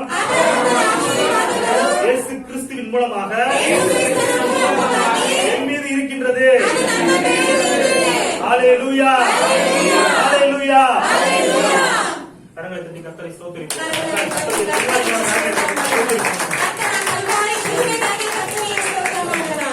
வாசிப்போம். ஆதியாகமம் 24ஆம் அதிகாரம் 35வது வசனம். ಆದಿಕಾಂಡ 24ನೇ ಅಧ್ಯಾಯ 35ನೇ ವಾಕ್ಯ. ஆபிரகாமின் ஆசீர்வாதத்தை பற்றி பார்த்துட்டு இருக்கோம். ಅಬ್ರಹಾಮನ ಆಶೀರ್ವಾದಗಳನ್ನು ಕುರಿತಾಗಿ ನಾವು ನೋಡುತ್ತಿದ್ದೇವೆ. ವಸ್ತು ಪ್ರಕಾರವಾದ ಆಶೀರ್ವಾದಗಳನ್ನು ಕುರಿತಾಗಿ ಯೆಹೋವನು ನನ್ನ ದಣಿಯನ್ನು ಬಹಳವಾಗಿ ಅಭಿವೃದ್ಧಿಪಡಿಸಿ ಅವನಿಗೆ ಕುರಿದನಗಳು ಬೆಳ್ಳಿ ಬಂಗಾರವನ್ನು ದಾಸ ದಾಸಿಯರು ಒಂಟೆಗಳು ಕತ್ತೆಗಳು ಕೊಟ್ಟದರಿಂದ ಅವನು ಬಹು ಧನವಂತನಾದನು. ஹalleluya. ஹalleluya. கர்த்தர் என் எஜமானனை மிகவும் ஆசீர்வதிக்கின்றார். அவர் சீமானாய் இருக்கின்றார். கர்த்தர் அவருக்கு ஆடு மாடுகளையும் வெள்ளியையும் பொன்னையும் வேலைக்காரங்களையும் ஒட்டகங்களையும் கழுதைகளையும் கொடுத்திருக்கின்றார். ஹalleluya. ஆபிரகாமின் ஆசீர்வாதம், பொருளாதார ஆசீர்வாதம், ಅಬ್ರಹಾಮನ ಆಶೀರ್ವಾದಗಳು, ವಸ್ತು ಪ್ರಕಾರವಾದ ಆಶೀರ್ವಾದಗಳು அவனுக்கு எல்லாமே இருந்துச்சு. ಅವನಿಗೆ ಎಲ್ಲವೂ ಇತ್ತು. குறைவே கிடையாது. ಅವನಿಗೆ ಕೊರತೆನೇ ಇಲ್ಲ. பொருளாதாரத்தை பத்தி நான் பேசிட்டு இருக்கிறேன். ವಸ್ತು ಪ್ರಕಾರ ರೀತಿಯಾಗಿ ನಾವು ಮಾತನಾಡ್ತಿದ್ದೇವೆ. பொருளாதாரத்துல அவனுக்கு எல்லாமே இருந்துச்சு. ವಸ್ತು ಪ್ರಕಾರ ರೀತಿಯಾಗಿ ಅವನಿಗೆ ಎಲ್ಲವೂ ಇತ್ತು. அதுதான் ஆபிரகாமின் ஆசீர்வாதம். ಅದುವೇ ಅಬ್ರಹಾಮನ ಆಶೀರ್ವಾದಗಳು. ஹalleluya. ஹalleluya. ஹalleluya. ஹalleluya. வாசிப்போம். கலாத்தியர் 3ஆம் அதிகாரம் ಗಲಾತ್ಯದವರಿಗೆ 3ನೇ ಅಧ್ಯಾಯ 29வது வசனம். 29ನೇ ವಾಕ್ಯ. கலாத்தியர் 3:9 29. கலாத்தியர் 3:29. ಗಲಾತ್ಯದವರಿಗೆ 3ನೇ ಅಧ್ಯಾಯ 29ನೇ ವಾಕ್ಯ. And if you are the Christ, then you are the Abraham's seed and heirs according to the promise. Yes. நீங்கள் கிறிஸ்துவனுடையவர்கள் ஆனதால் ஆபிரகாமின் சந்ததியாராயும் வாக்குத்தத்தத்தின்படியே சுதந்திரருமாயும் இருக்கிறீர்கள். ஹalleluya. ஹalleluya. எத்தனை பேர் இயேசு கிறிஸ்துவுடையவர்களாக இருக்கிறீர்கள்? ಎಷ್ಟು ಜನರು ಕ್ರೈಸ್ತರುಳ್ಳವರಾಗಿದ್ದೀರಿ? எத்தனை பேர் ரட்சிக்கப்பட்டிருக்கீங்க? ಎಷ್ಟು ಜನ ರಕ್ಷಣೆ ಹೊಂದಿದ್ದೀರಿ? நீங்க ஆபிரகாமின் சந்ததியா இருக்கிறீங்க. ನೀವು ಅಬ್ರಹಾಮನ ಸಂತತಿಯವರಾಗಿದ್ದೀರಿ. வாக்குத்தத்தத்தை சுதந்திரிக்கிறதுக்கு கூடிய உரிமை உள்ளவர்களாக இருக்கிறீர்கள். ವಾಗ್ದಾನವನ್ನು ಬಾಧ್ಯತೆಪಡಿಸಿಕೊಳ್ಳುವವರಾಗಿದ್ದೀರಿ. ஆமென். ಆಮೆನ್. ஆபிரகாமின் சந்ததிகள் எப்படி ஆசீர்வதிக்கப்பட்டார்கள் என்று வேதத்துல நாம் ಅಬ್ರಹಾಮನ ಸಂತಾನವು ಹೇಗೆ ಆಶೀರ್ವದಿಸಲ್ಪಟ್ಟರು ಅಂತ ನಾವು ஏன்னா நீங்க ஆபிரகாமின் சந்ததியா இருக்கீங்க. இப்ப ಯಾಕೆಂದ್ರೆ ನೀವು ಅಬ್ರಹಾಮನ ಸಂತತಿಯಾಗಿದ್ದೀರಿ. உங்களுக்கு முன்னாடி இருந்த அவங்க ஆபிரகாமின் சந்ததிக்கு எப்படி ஆசீர்வதிக்கப்பட்டாங்க அப்படின்றத மட்டும் கொஞ்ச நேரத்துல பார்த்து முடிச்சிருவோம். ನಿಮ್ಮ ಮುಂದೆ ಇದ್ದ ಅಬ್ರಹಾಮನ ಸಂತತಿಯವರು ಅವರು ಹೇಗೆ ಆಶೀರ್ವದಿಸಲ್ಪಟ್ಟರು ಅಂತ ನಾವು ನೋಡೋಣ. வாசிப்போம். ஆதியாகமம் ಆದಿಕಾಂಡ 26 26ನೇ ಅಧ್ಯಾಯ 12 முதல் 14 வரை. 12ರಿಂದ 14ವರೆಗೂ. Then Isaac sowed in that land and reaped the same year 100-fold, and the Lord blessed him. The man began to prosper and continued prospering until he became very prosperous, for he had possessions of flocks and horses of herds and a great number of servants. So the Philistines annoyed him. ஹalleluya. ஹalleluya. ஈசாக்கு அந்த தேசத்தில் விதைத்தான். கர்த்தர் அவனை ஆசீர்வதித்ததினால் அந்த வருஷத்தில் 100 மடங்கு பலன் அடைந்தான். அவன் ஐஸ்வர்யவானாகி வர வர விருத்தியடைந்து மகா பெரியவனானான். அவனுக்கு ஆட்டு மந்தையும் மாட்டு மந்தையும் அநேக பணிவிடைக்காரரும் இருந்தபடியினாலே பெலிஸ்தர் அவன் பேரில் பொறாமை கொண்டு. ஹalleluya. ஹalleluya. ஆபிரகாமின் சந்ததியாகிய ಅಬ್ರಹಾಮನ ಸಂತಾನವಾಗಿರುವ ஈசாக்கு எப்படி இந்த ஆபிரகாமின் ஆசீர்வாதங்களை அனுபவித்தான்? ಈಸಾಕನು ಹೇಗೆ ಅಬ್ರಹಾಮನ ಆಶೀರ್ವಾದಗಳನ್ನು ಅನುಭವಿಸಿದನು? எந்த இடத்துல அனுபவிக்கிறான்? ಯಾವ ಸ್ಥಳದಲ್ಲಿ ಅನುಭವಿಸುತ್ತಾನೆ? பஞ்ச தேசத்துல. ಬರದಾದಂತ ಒಂದು ದೇಶದಲ್ಲಿ பஞ்சம் வந்துருச்சு. ಬರ ಬಂದ್ಬಿಟ್ಟು எகிப்துக்கு போலாம் அப்படின்னு நினைக்கிறான். ಐಗುಪ್ತಕ್ಕೆ ಹೋಗೋಣ ಅಂತ ತಿಳಿಯುತ್ತಾನೆ. ஆண்டவர் சொல்றாரு, ದೇವರು ಹೇಳುತ್ತಾರೆ, நீ எகிப்துக்கு போகாத. ನೀನು ಐಗುಪ್ತಕ್ಕೆ ಹೋಗಬೇಡ. பூமி எப்படி பஞ்சம்? ಭೂಮಿ ಪೂರ್ತಿ ಬರ ಬಂದಿದೆ. அவன் இருக்கிற அந்த பகுதி ஃபுல்லும் பஞ்சம். ಅವನು ಇರುವ ಸ್ಥಳವೆಲ್ಲ ಬರವು. ஆண்டவர் சொல்றாரு, எகிப்துக்கு போகாத. எல்லாரும் ஊரை காலி பண்ணி எகிப்துக்கு போயிட்டு இருக்காங்க. ಆದ್ರೆ ಎಲ್ಲರ ಊರನ್ನು ಖಾಲಿ ಮಾಡ್ಕೊಂಡು ಐಗುಪ್ತ ದೇಶ ಹೋಗ್ತಿದ್ದಾರೆ. ஆண்டவர் சொல்றாரு, ಆದ್ರೆ ದೇವರು ಹೇಳ್ತಾರೆ, நீ இரு, ನೀನ್ ಇಲ್ಲೇ ಇರು, நீ கேரார்லயே இரு. ನೀನ್ ಇಲ್ಲೇ ಇರು. ஏன்னா மத்தவங்க எல்லாம் ಬೇರೆಯವರೆಲ್ಲ அவங்க நிலத்தையும் ಅವರ ನೆಲವನ್ನು விளைச்சலையும் ಅವರ ಬೆಳೆಯನ್ನು அதுலதான் அவங்க ஆசீர்வாதம் நினைச்சிட்டு இருக்காங்க. ಅದರಲ್ಲಿ ಅವರ ಆಶೀರ್ವಾದವಿದೆ ಅಂತ ತಿಳ್ಕೊಂಡಿದ್ದಾರೆ. ஆனா ஈசாக்குள்ள என்ன இருக்குது? ಅರೆ ಈಸಾಕನಲ್ಲಿ ಏನಿದೆ? ஈசாக்குள்ள ஆசீர்வாதங்கள் இருக்குது. ಈಸಾಕಿನ ಒಳಗಡೆ ಆಶೀರ್ವಾದಗಳಿವೆ. ஹalleluya ஹalleluya ஹalleluya ஹalleluya. இந்த தேசம் ಬರದಾದಂತ ದೇಶ விதைச்சா பலன் கொடுக்க மாட்டேங்குது. ಬಿತ್ತಿದರೆ ಫಲ ಕೊಡುವುದಿಲ್ಲ. ஆனா அவன் விதைக்கிறான், ಆದ್ರೆ ಆ ಈಸಾಕನು ಬಿತ್ತುತ್ತಾನೆ 100 மடங்கு அறுவடை. ಅವನಿಗೆ ಬೆಳೆ. ஹalleluya ஹalleluya. ஆபிரகாமின் ஆசீர்வாதம். ಇದುವೇ ಆಬ್ರಹಾಮನ ಆಶೀರ್ವಾದವು. நீங்க என்ன செஞ்சாலும் ನೀವು ಏನ್ ಮಾಡಿದ್ರು வாய்க்கும். ಸಫಲವಾಗುತ್ತದೆ. 100 மடங்கு பலனை கொடுக்கும். 100 ಫಲವನ್ನು ಕೊಡುತ್ತದೆ. 1000 மடங்கு அறுவடையை கொடுக்கும். 1000 ಬೆಳೆಯನ್ನು ಕೊಡುತ್ತದೆ. இதெல்லாம் விசுவாசத்தில் பெரும்படியாக நான் பார்த்த பாருங்க. இதெல்லாம் விசுவாசத்தில் தான் ஆபரேட் ஆகுது பாருங்க. ಈ ಒಂದು ಆಶೀರ್ವಾದಗಳೆಲ್ಲ ವಿಶ್ವಾಸದಿಂದಲೇ ಆಪರೇಟ್ ಆಗ್ತದೆ ನೋಡಿ. ஒரு பிசினஸ் பண்றாங்க, ಒಂದು ಬಿಸ್ನೆಸ್ ಮಾಡ್ತಾರೆ. பிசினஸ் எல்லாரும் ஃபெயிலியர் ஆயிட்டாங்க. ಆ ಬಿಸ್ನೆಸ್ ಅಲ್ಲಿ ಎಲ್ಲರೂ இந்த ಸೋತೋಗ್ಬಿಟ್ರು. பிசினஸ் எல்லாரும் கிளம்பி போறாங்க ಆ வேண்டாம். ಬಿಸ್ನೆಸ್ ಬೇಡ ಅಂತ ಹೇಳಿ ಬಿಟ್ಟು ಹೋಗುತ್ತಾರೆ. ஆனா அந்த பிசினஸ் நீங்க எடுத்தீங்கன்னா ಆದ್ರೆ ಆ ಬಿಸ್ನೆಸ್ ಅನ್ನು ನೀವು ತಗೊಂಡ್ರೆ 1% 2% கிடையாது, 1%, 2% ಅಷ್ಟಲ್ಲ, 100க்கு 100%. ஹalleluya. ஹalleluya ஹalleluya. நிச்சயமா நடக்கும் பாருங்க. ನಿಶ್ಚಯವಾಗಿ ನಡೆಯುತ್ತದೆ ನೋಡಿ. ஆபிரகாமின் ஆசீர்வாதம் நமக்குள்ளே செயல்பாட்டில் இருக்கின்றது. விசுவாசித்தே ಆತನ ಆಶೀರ್ವಾದಗಳು ನಮ್ಮೊಳಗೆ ಕ್ರಿಯೆಯಲ್ಲಿದೆ, ಅದನ್ನು ನಾವು ನಂಬಬೇಕು. ஹalleluya. ஹalleluya. ஒரு லேண்ட் இருக்குது, ಒಂದು ಭೂಮಿ ಇದೆ, அது தரிசு நிலம். ಅದು ಬರಿದಾದಂತಹ ಒಂದು ಭೂಮಿ. அதுல எது போட்டாலும் விளையாது. ಅದನ್ನು ಏನ್ ಹಾಕಿದ್ರೂ ಬೆಳೆಯುವುದಿಲ್ಲ. நான் சொல்றேன், ನಾನ್ அதை ಹೇಳ್ತೇನೆ, நீங்க வாங்குனீங்க அப்படின்னா ಅದನ್ನ ನೀವು ತಗೊಂಡ್ರೆ 100 மடங்கு பலன் நிச்சயமா ಅದು கொடுக்கும். 100ರಷ್ಟು ಫಲ ನಿಮಗೆ ನಿಶ್ಚಯವಾಗಿ ಕೊಡುತ್ತದೆ. ஹalleluya. ஹalleluya. ஆசீர்வாதம் நிலத்துல கிடையாது, ಯಾಕಂದ್ರೆ ಆಶೀರ್ವಾದವು ನೆಲದಲ್ಲಿ ಇಲ್ಲ, ஆசீர்வாதம் உங்களுக்குள்ள இருக்குது. ಆಶೀರ್ವಾದವು ನಿಮ್ಮಲ್ಲಿದೆ. ஹalleluya. ஹalleluya.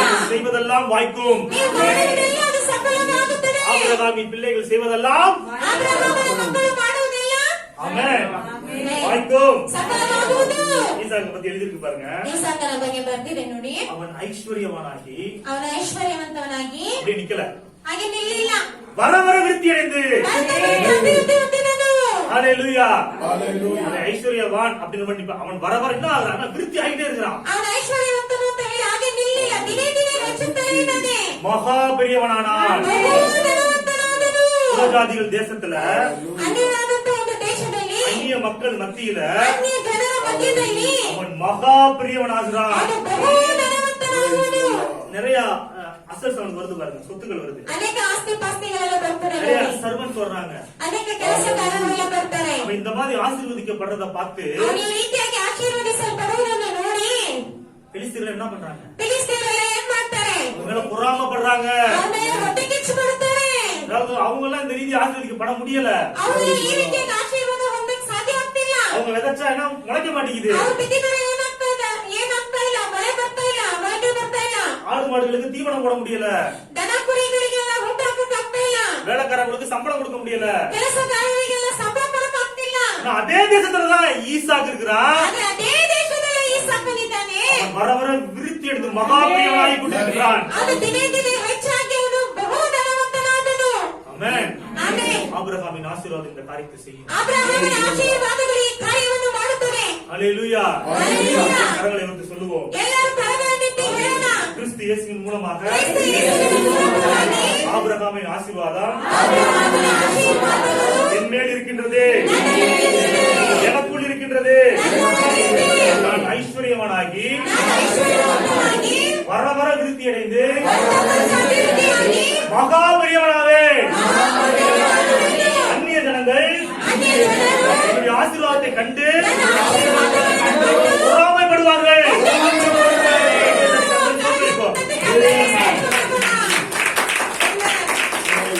ஹalleluya. Hallelujah. மத்தவங்க உங்க மேல பொறாமைப்படுற அளவுக்கு தான் ஆண்டவர் ஆசீர்வதிப்பார். ದೇವರು ನಿಮ್ಮ ಮೇಲೆ ಹೊಟ್ಟೆ ಕಿಚ್ಚು ಪಡುವ ರೀತಿಯಾಗಿ ನಿಮ್ಮನ್ನು ಆಶೀರ್ವದಿಸುವರು. ஹalleluya. Hallelujah. ஆசீர்வாதம் வந்தாலே பொறாமை வந்துரும் பாருங்க. ಆಶೀರ್ವಾದ ಬಂದ್ರೆ ಹೊಟ್ಟೆ ಕಿಚ್ಚು மத்தவங்க உங்க மேல ಬಂದ್ಬಿಡ್ತದೆ. பொறாமைப்படுறாங்கன்னா நீங்க ஆசீர்வதிக்கப்பட்டு இருக்கீங்கன்னு அர்த்தம். ದೇವರು ನಿಮ್ಮ ಮೇಲೆ ಹೊಟ್ಟೆ ಕಿಚ್ಚು ಪಡ್ತಾರಂದ್ರೆ ನೀವು ಆಶೀರ್ವಾದ ಹೊಂದಿದ್ದೀರಾ ಅಂತ ಅರ್ಥ. ஹalleluya. Hallelujah. ஹalleluya. Hallelujah. நானா நான் ஒரு ஸ்தாபனத்துல இருந்தே பாருங்க ಇವರೆಲ್ಲ ಒಂದು ಸ್ಥಾಪನದಲ್ಲಿದ್ರು ನೋಡಿ. இருக்கிறவங்க பெரிய பெரிய பாஸ்டர்ஸ். ಅಲ್ಲಿರುವವರೆಲ್ಲ ದೊಡ್ಡ ದೊಡ್ಡ ಸೇವಕರು. அவங்களோட எக்ஸ்பீரியன்ஸ் என்னோட ஏஜ். ಅವರ ಒಂದು ಎಕ್ಸ್ಪೀರಿಯನ್ಸ್ ಇವರ ಒಂದು ವಯಸ್ಸು. ஆனா என் மேல அவங்க பயங்கரமா பொறாமைப்படுவாங்க. ಆದ್ರೆ ಇವರ ಮೇಲೆ ತುಂಬಾ ಹೊಟ್ಟೆ ಕಿಚ್ಚು ಪಡ್ತಾರೆ. நான் யோசித்து பார்ப்பேன். ಇವರು ಯೋಚಿಸಿ ನೋಡ್ತಾರೆ. நமக்கு என்ன இருக்கு, சொந்தமா சபை கூட இல்ல. ನಮ್ಮಲ್ಲಿ ಏನಿದೆ, ನಮ್ಮಲ್ಲಿ ಸ್ವಂತವಾಗಿ ಸಭೆ ಇಲ್ಲ. ஆனா ஏன் இவங்க என் மேல பொறாமைப்படுறாங்க? ಆದ್ರೆ ಇವರು ನನ್ನ ಮೇಲೆ ಹೊಟ್ಟೆ ಕಿಚ್ಚು ಪಡ್ತಿದ್ದಾರೆ. அப்பதான் தெரிஞ்சுக்கிட்டேன். ಆಗ ನಾನು ತಿಳ್ಕೊಂಡೆ, கர்த்தருடைய ஆசீர்வாதம் என் மீது இருக்கின்றது. ಕರ್ತನ ಆಶೀರ್ವಾದ ನನ್ನ ಮೇಲೆ ಇದೆ. அதனாலதான் என் மேல பொறாமைப்படுறாங்க. ಆದ್ರಿಂದ ನನ್ನ ಮೇಲೆ ಹೊಟ್ಟೆ ಕಿಚ್ಚು ಪಡ್ತಾರೆ. அதனாலதான் இல்லாத போலதான் சொல்றாங்க. ಆದ್ರಿಂದ ಇಲ್ದೇ ಇರೋದನ್ನೆಲ್ಲ ಹೇಳ್ತಾರೆ. இந்த இடத்துக்கு வரக்கூடாது, இந்த பேச தள்ளிடணும். ಈ ಸ್ಥಳಕ್ಕೆ ಬರಬಾರ್ದು, ಹೇಗಾದ್ರೂ ತಳ್ಬಿಡ್ಬೇಕು. அதே போல நானும் உங்களுக்கு சொல்றேன், ಅದೇ ರೀತಿ ನಾನು ನಿಮ್ಗೆ ಹೇಳ್ತೇನೆ, உங்கள் மீது யாராவது பொறாமைப்படுறாங்க அப்படின்னா ನಿಮ್ಮ ಮೇಲೆ ಯಾರಾದ್ರೂ ಹೊಟ್ಟೆ ಕಿಚ್ಚು ಪಡುವುದಾದರೆ நீ ஆசீர்வாதத்தை நோக்கி போயிட்டு இருக்கீங்கன்னு அர்த்தம். ನೀವು ಆಶೀರ್ವಾದವನ್ನು ನೋಡಿ ಹೋಗ್ತಿದ್ದೀರಾ ಅಂತ ಅರ್ಥ. உங்க மீது இல்லாத போலதான் சொல்றாங்களா? ನಿಮ್ಮ ಮೇಲೆ ಇಲ್ದೇ ಇರುವ ಚಾಡಿ ಮಾತೆಲ್ಲ ಹೇಳ್ತಾರಾ? உங்களை கீழே தள்ளுறாங்களா? ನಿಮ್ಮ ಕೆಳಗೆ ತಳ್ತಾರಾ? நீங்க அரியணை நோக்கி ஏறிக்கிட்டு இருக்கீங்கன்னு அர்த்தம். ನೀವು ಮೇಲೆ ಹತ್ತು ಹೋಗುತ್ತಿದ್ದೀರಾ ಅಂತ ಅರ್ಥ. ஹல்லேலூயா. யோசேப்பு குழிக்குள்ள தள்ளாங்க. ಯೋಸೇಫನು ಹಳ್ಳದಲ್ಲಿ ತಳ್ಳಿದರು. அவன் குழிக்குள்ளேயே இல்ல. ಅವನು ಹಳ್ಳದಲ್ಲೇ ಇರಲಿಲ್ಲ. அவன் அதிபதியா மாறிட்டான். ಅವನು ಅಧಿಪತಿಯಾಗಿ ಸಿಂಹಾಸನಕ್ಕೆ ಹೋದನು. ஆபிரகாமின் ஆசீர்வாதம் அதை செய்யும். ಆಬ್ರಹಾಮನ ಆಶೀರ್ವಾದವನ್ನು ಮಾಡುತ್ತದೆ. கர்த்தர் உடன்படிக்கையின் அடிப்படையில் ஆபிரகாமின் ஆசீர்வாதத்தை நம்மளுக்கு கொடுக்கின்றவராக இருக்கின்றார். ಕರ್ತನ ಒಡಂಬಡಿಕೆಯ ಮೂಲಕವಾಗಿ ನಮಗೆ ಆಬ್ರಹಾಮನ ಆಶೀರ್ವಾದವನ್ನು ಕೊಡುವವರಾಗಿದ್ದಾರೆ. ஆபிரகாமின் சந்ததியாகிய ಆಬ್ರಹಾಮನ ಸಂತಾನವಾಗಿರುವ யாக்கோபு எவ்விதமாக ஆசீர்வதிக்கப்பட்டார்? ಯಾಕೋಬನು ಹೇಗೆ ಆಶೀರ್ವದಿಸಲ್ಪಟ್ಟನು? ஆதியாகமம் 32:10. ಆದಿಕಾಂಡ 32:10. ಆದಿಕಾಂಡ 32:10. I'm not worthy at least of all the mercies of all the truth which you have shown your servant, for I crossed over this Jordan with my staff, and now have with them 2 companies. அடியேனுக்கு தேவரீர் காண்பித்த எல்லா தயவுக்கும் எல்லா சத்தியத்துக்கும் நான் எவ்வளவேனும் மாத்திரம் அல்ல, நான் கோலும் கையுமாய் இந்த யோர்தானை கடந்து போனேன். இப்பொழுது இவ்விரண்டு பரிவாரங்களையும் உடையவனானேன். ஹல்லேலூயா.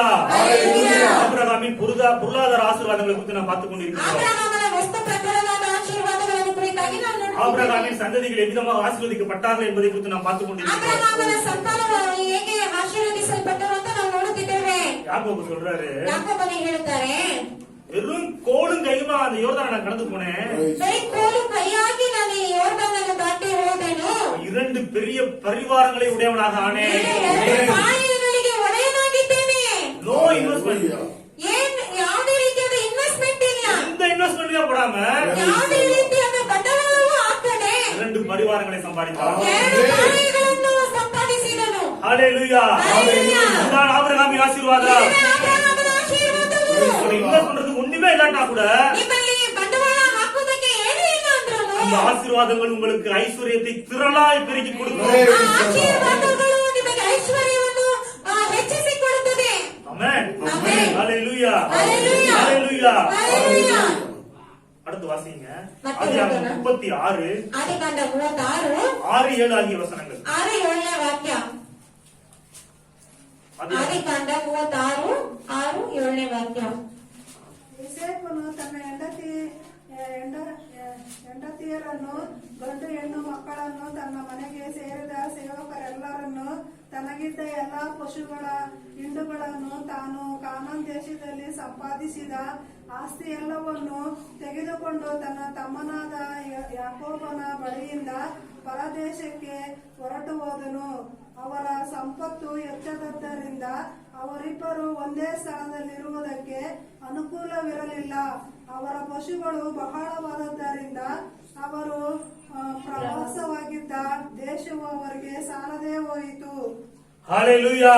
ஹல்லேலூயா. இங்கே ஆபிரகாமின் சந்ததியாகிய ಇಲ್ಲಿ ಅಬ್ರಹಾಮನ ಸಂತಾನವಾಗಿರುವ ஏசாவை குறித்து எழுதப்பட்டிருக்கிறது. ಏಸವನ ಕುರಿತಾಗಿ ಬರೆಯಲ್ಪಟ್ಟಿದೆ. ஏசா எப்படி ஆசீர்வதிக்கப்படுறான்? ಏಸ ಹೇಗೆ ಆಶೀರ್ವದಿಸಲ್ಪಟ್ಟನು ನೋಡಿ. அவனுக்கு என்ன இருக்குது? ಅವನಿಗೇನಿದೆ? நிறைய ஆடு மாடுகள் இருக்குது, ஜீவ ஜந்துக்கள் ತುಂಬಾ இருக்குது, ದನ ಕರುಗಳು ಪಶುಗಳೆಲ್ಲ ಇವೆ. தேசத்துல நிறைய ஆஸ்திகள் இருக்குது. ದೇಶದಲ್ಲಿ ಸಂಪತ್ತುಗಳಿದೆ, ಆಸ್ತಿಗಳಿದೆ. அவன் யாக்கோபு ஏசாவை சந்திக்கும் போது ಯಾಕೋಬ ಏಸನನ್ನು ಸಂಧಿಸುವಾಗ அவர்கள் ஒருமித்து ಅವರು ಒಂದು ಸೇರಿ ஒன்னா சேர்ந்து வாழ்றதுக்கு ಒಂದಾಗಿ ಸೇರಿ ಬಾಳುವುದಕ್ಕೆ அந்த பூமியே தாங்கக்கூடாத அளவுக்கு இருந்துச்சா. ಆ ಭೂಮಿಯ ತಡೆಯಲಾರದಷ್ಟಾಗಿತ್ತು. அந்த அளவுக்கு திரளான ஆடு மாடுகளையும் ಅಷ್ಟು ಮಟ್ಟಿಗೆ ಹೆಚ್ಚಾದ ದನಕುರಿಗಳನ್ನು ஐஸ்வர்யங்களையும் உடையவர்களாக அவர்கள் இருந்தார்கள். ಐಶ್ವರ್ಯ ಸಂಪನ್ನುಳ್ಳವರಾಗಿದ್ದರು. ஹalleluya. ஹalleluya. ஆபிரகாமின் சந்ததியாகிய ಆಬ್ರಹಾಮನ ಸಂತಾನವಾಗಿರುವ ஏசா. ಏಸಾ ஏசா நல்லவனா? ಏಸಾ ಒಳ್ಳೆಯವನ? ஏசாவை பத்தி பைபிள் சொல்லுது. ಏಸನ ಬಗ್ಗೆ ಬೈಬಲ್ ಹೇಳುತ್ತದೆ. கர்த்தரே சொல்றாரு, ಕರ್ತನೇ ಹೇಳುತ್ತಾರೆ, யாக்கோபை சிநேகித்தேன், ಯಾಕೋಬನನ್ನು ನಾನು ಪ್ರೀತಿಸಿದೆನು, ஏசாவை ಏಸಾನನ್ನು வெறுத்தேன். ತ್ಯಜಿಸಿದೆನು. இன்னொரு இடத்துல ஏசா பத்தி சொல்லுது, ಇನ್ನೊಂದು ಸ್ಥಳದಲ್ಲಿ ಏಸಾ ಬಗ್ಗೆ ಹೇಳುತ್ತಾರೆ, உனக்காக ಅವನು ಗಂಚಿಗಾಗಿ சேஷ்ட புத்திரவாத வித்த ತನ್ನ ಶ್ರೇಷ್ಠ ಪುತ್ರ ಭಾಗವನ್ನು ಮಾರಿದಂತಹ தேசிக்கல்லன். ಅವನು ಮೋಸದ ಕಳ್ಳನು. இவ்வளவு தூரத்துக்கு கேவலமா அவனை பத்தி அடையாளப்படுத்தப்படுது வேதத்துல. ಇಷ್ಟು ಮಟ್ಟಿಗೆ ಕೇವಲವಾಗಿ ವೇದದಲ್ಲಿ ಅವನ ಬಗ್ಗೆ ಹೇಳಲ್ಪಡುತ್ತದೆ. தேவனால் வெறுக்கப்படுகின்ற ஒரு நபராக இருக்கிறான். ದೇವರಿಂದ ತ್ಯಜಿಸಲ್ಪಡುವಂತ ಒಂದು ಮನುಷ್ಯನಾಗಿದ್ದಾನೆ. இருந்தாலும் ಇದ್ದರೂ அவனுக்கு ஐஸ்வர்யம் குறையவே இல்லை. ಅವನಿಗೆ ಐಶ್ವರ್ಯ ಕಡಿಮೆ ಆಗಲೇ ಇಲ್ಲ. ஏன்? ಯಾಕೆ? ஏன்? ಯಾಕೆ? தேவன் ஆசீர்வாதங்களை ದೇವರ ಆಶೀರ್ವಾದಗಳನ್ನು கேரக்டர் அடிப்படையில் தருவர் அல்ல. ಒಂದು ಕ್ಯಾರೆಕ್ಟರ್ ಮೇಲೆ ಅವರು ಕೊಡುವುದಲ್ಲ. தேவன் ஆசீர்வாதங்களை ದೇವರ ಆಶೀರ್ವಾದಗಳನ್ನು உடன்படிக்கையின் அடிப்படையிலே தருகின்றவர். ಒಡಂಬಡಿಕೆಯ ಮೂಲಕವಾಗಿ ಕೊಡುವವರು. ஹalleluya. ஹalleluya. ஆபிரகாமுக்கு பண்ணின அந்த உடன்படிக்கையை ಆಬ್ರಹಾಮನಿಗೆ ಮಾಡಿದಂತಹ ಒಡಂಬಡಿಕೆಯನ್ನು நிறைவேற்றிக் கொண்டு இன்று வந்து கொண்டிருக்கிறார். ಅವರು ಇವತ್ತು ನೆರವೇರಿಸುತ್ತಲೇ ಬರುತ್ತಿದ್ದಾರೆ. ஹalleluya. ஹalleluya. ஏசாவை வெறுத்தார். ಏಸಾನನ್ನು ತ್ಯಜಿಸಿದರು. இருந்தாலும் ஆபிரகாமின் ஆசீர்வாதம் அவனுக்கு உரியதாக இருந்தது. ಇದ್ದರೂ ಆಬ್ರಹಾಮನ ಆಶೀರ್ವಾದಗಳು ಅವನದ್ದಾದವು. ஹalleluya. ஹalleluya. இஸ்மாவேலை பார்க்கலாம். ಇಸ್ಮಾವೇಲನ್ನು ನೋಡ್ತೇವೆ. அவனை பத்தி சொல்லுது, அவன் துஷ்டன் அப்படின்னு. ಅವನ ಬಗ್ಗೆ ನಾವು ನೋಡಿದ್ರೆ ಅವನು ದುಷ್ಟನು ಅಂತ ಹೇಳಲ್ಪಡುತ್ತದೆ. எல்லோருக்கும் விரோதமாக இருப்பான். ಹಂಗೆ ಎಲ್ಲರಿಗೂ ವಿರೋಧವಾಗಿರುತ್ತಾನೆ ಅಂತ. இருந்தாலும் ಇದ್ದರೂ ஆபிரகாமின் நிமித்தம் ಆಬ್ರಹಾಮನ ಮೂಲಕವಾಗಿ அந்த துஷ்டனையும் ಆ ದುಷ್ಟನನ್ನು கர்த்தர் ஆசீர்வதித்தார். ದೇವರು ಆಶೀರ್ವದಿಸಿದರು. அழுகி பெருக பண்ணினார். ಹೆಚ್ಚಿಸುವಂತೆ ಮಾಡಿದರು. அவளுக்குள்ள இருந்து நிறைய பிரபுக்கள் உண்டானார்கள். ಅವರೊಳಗಿಂದ ಅನೇಕ ಪ್ರಭುಗಳು ಉಂಟಾದರು. மிகப்பெரிய தேசமே அரபு கண்ட்ரி. ದೊಡ್ಡ ದೇಶದ ಅರಬು எவ்வளவு ஆசீர்வாதமா இருக்குது. ಎಷ್ಟು ಆಶೀರ್ವಾದವಾಗಿದೆ. துஷ்டன் நம்ம கண்ணு நடிதான் இருக்குது. ನಮ್ಮ ಕಣ್ಮುಂದೆ ಏನಿದೆ? துஷ்டன், ದುಷ್ಟನು, தீவிரவாதிகள் ಅಪರಾಧಿಗಳು ஏன் ஆசீர்வதிக்கப்படுறாங்க? ಹೇಗೆ ಆಶೀರ್ವದಿಸಲ್ಪಡ್ತಾರೆ? உடன்படிக்கையின் அடிப்படையில். ಒಡಂಬಡಿಕೆಯ ಮೇರೆಗೆ. உடன்படிக்கையின் அடிப்படையில். ಒಡಂಬಡಿಕೆಯ ಮೇರೆಗೆ. உடன்படிக்கையின் அடிப்படையில். ಒಡಂಬಡಿಕೆಯ ಮೇರೆಗೆ. ஹalleluya. ஹalleluya. ஆமென். ஆமென். அதனால நீங்க தேவன் வெறுக்கிற வாழ்க்கை வாழணும் நான் சொல்லல, உஷ்ணனா இருக்குன்னு நான் சொல்லல. ஆனால் அப்படி இருந்தாலும் நான் சொல்றேன், ஆசீர்வாதம் உங்களுக்கு உரியதாக இருக்கிறது. ಆದ್ದರಿಂದ ನೀವು ತ್ಯಜಿಸುವಂತೆ ಇರಬೇಕು ಮತ್ತು ದೇವರನ್ನು ದುಷ್ಟನಾದ ಒಂದು ಜೀವನ ಮಾಡಬೇಕು ಅಂತ ಆ ರೀತಿಯಾಗಿ ಹೇಳಿಲ್ಲ. ಆ ರೀತಿಯಾಗಿದ್ರೂ ಕೂಡ ದೇವರ ಆಶೀರ್ವಾದ ಇರ್ತದೆ ಅಂತ ಹೇಳ್ತೇನೆ. ஹalleluya. ஹalleluya. ஹalleluya. ஹalleluya. அவங்களே ஆசீர்வதிக்கிறார்னா ಅವರನ್ನೇ ಆಶೀರ್ವದಿಸುತ್ತಾರಂದ್ರೆ சொந்த பிள்ளைங்களை உங்களை அந்த ஆசீர்வாதம் வாங்கிக்க மாட்டாரா? ಸ್ವಂತ ಮಕ್ಕಳಾಗಿರುವ ನಿಮ್ಮನ್ನು ಆಶೀರ್ವದಿಸುವುದಿಲ್ವಾ? நீங்க ஆசீர்வதிக்கப்பட்டிருக்கிறீங்க. ನೀವು ಆಶೀರ್ವದಿಸಲ್ಪಟ್ಟಿದ್ದೀರಿ. ஆசீர்வாதத்தை நிச்சயமா பெற்றுக்கொள்வீங்க. ಆ ಆಶೀರ್ವಾದವನ್ನು ನಿಶ್ಚಯವಾಗಿ ಹೊಂದಿಕೊಳ್ಳುತ್ತೀರಿ. எப்படி பெற்றுக்கொள்வீர்கள்? ಹೇಗೆ ಹೊಂದಿಕೊಳ್ಳುತ್ತೀರಿ? கலாத்தியர்ல பார்த்த விசுவாசத்தின் மூலமாக ಗಲಾತ್ಯದಲ್ಲಿ ನಾವು ನೋಡುವ ನಂಬಿಕೆಯ ಮೂಲಕವಾಗಿ பெரும்படியாக. ಹೊಂದಿಕೊಳ್ಳುವಂತೆ. ஆமென். ஹalleluya. ஹalleluya. ஆசீர்வதிக்கப்பட்டீங்க. ಆಶೀರ್ವದಿಸಲ್ಪಟ್ಟಿದ್ದೀರಿ. அதை விசுவாசிச்சு இயக்கி பெற்றுக்கொள்ள வேண்டும். ಅದನ್ನು ನೀವು ನಂಬಿ ಅದನ್ನು ನೀವು ಹೊಂದಿಕೊಳ್ಳಬೇಕು. ஆமென். ಹalleluya. அடுத்து ஆபிரகாமின் சந்ததியாகிய தாவீது எவ்விதமாக ஆசீர்வதிக்கப்பட்டது? ಆಬ್ರಹಾಮನ ಸಂತಾನವಾಗಿರುವ ದಾವೀದನು ಹೇಗೆ ಆಶೀರ್ವದಿಸಲ್ಪಟ್ಟರು? தாவீதோட வாழ்க்கையின் முடிவை பற்றி எழுதப்பட்டிருக்குது. ದಾವೀದನ ಜೀವನದ ಅಂತ್ಯದ ಬಗ್ಗೆ ಬರೆಯಲ್ಪಟ್ಟಿದೆ. எடுத்து வாசிங்க. 1 நாளாகமம் ಒಂದು ಪೂರ್ವಕಾಲ ವೃತ್ತಾಂತ 29, 28. 29, 28. 1 நாளாகமம் 29, 28. ಒಂದು ಪೂರ್ವಕಾಲ ವೃತ್ತಾಂತ 29, 28. தாவீது ராஜாவினுடைய ஆதியோடந்தமான மன்னிக்கவும். 1 நாளாகமம் ಒಂದು 29, ಪೂರ್ವಕಾಲ ವೃತ್ತಾಂತ 1 நாளாகமம் 29, 28 வாசிக்கிறேன். அவன் தீர்க்காயுசும் ஐஸ்வர்யமும் மகிமையும் உள்ளவனாய் நல்ல முதிர் வயதிலே மரணமடைந்தபின் அவன் குமாரனாகிய சாலோமன் அவன் சாணத்திலே அரசாண்டான். ஹalleluya. ஹalleluya. ஆபிரகாமின் சந்ததியாகிய தாவீது எவ்விதமாக ஆசீர்வதிக்கப்பட்டார்? ಆಬ್ರಹಾಮನ ಸಂತಾನವಾಗಿರುವ ದಾವೀದನು ಹೇಗೆ ಆಶೀರ್ವದಿಸಲ್ಪಟ್ಟನು? தீர்க்காயுசு உள்ளவனாக ಅವನು ದೀರ್ಘಾಯುಷ್ಯುಳ್ಳವನಾಗಿ ಸತ್ತನು. ஐஸ்வர்யமும் மகிமையும் உள்ளவனாயிருந்தான். ಐಶ್ವರ್ಯವು ಮಹಿಮೆಯುಳ್ಳವನಾಗಿದ್ದನು. நல்ல முதிர் வயதிலே. ಒಳ್ಳೆ ಒಂದು ವಯಸ್ಸಾದ ಕಾಲದಲ್ಲಿ. எல்லாம் சொல்லுங்க. நல்ல முதிர் வயதிலே. ಒಂದು ಒಳ್ಳೆ ವಯಸ್ಸಾದ ಕಾಲದಲ್ಲಿ. நல்ல முதிர் வயதிலே. ಒಳ್ಳೆ ವಯಸ್ಸಾದಂತ ಕಾಲದಲ್ಲಿ. இதான் பாருங்க உடன்படிக்கை. இதுவே ನೋಡಿ ಒಡಂಬಡಿಕೆ. நீடித்த நாட்கள் உன்னை திருப்தியாக்கி ದೀರ್ಘ ಆಯುಷ್ಯದಿಂದ ನಿಮ್ಮನ್ನು ತೃಪ್ತಿಪಡಿಸಿ ரட்சிப்பை காண பண்ணுவேன். ರಕ್ಷಣೆಯನ್ನು ಕಾಣುವಂತೆ ಮಾಡುವೆನು. முதிர் வயதிலும் கனி தந்து பசுமை புஷ்டியுமாய் இருப்பீர்கள். ಮೃತವಾದ ವಯಸ್ಸಿನಲ್ಲಿ ಕೂಡ ನೀವು ಫಲಕೊಟ್ಟು ಪುಷ್ಟಿಯಾಗಿರುವಿರಿ. ஆமென். ಆಮೆನ್. காலேப் சொல்றாரு, ಕಾಲೇಬಲ್ಲಿ ಹೇಳುತ್ತಾರೆ,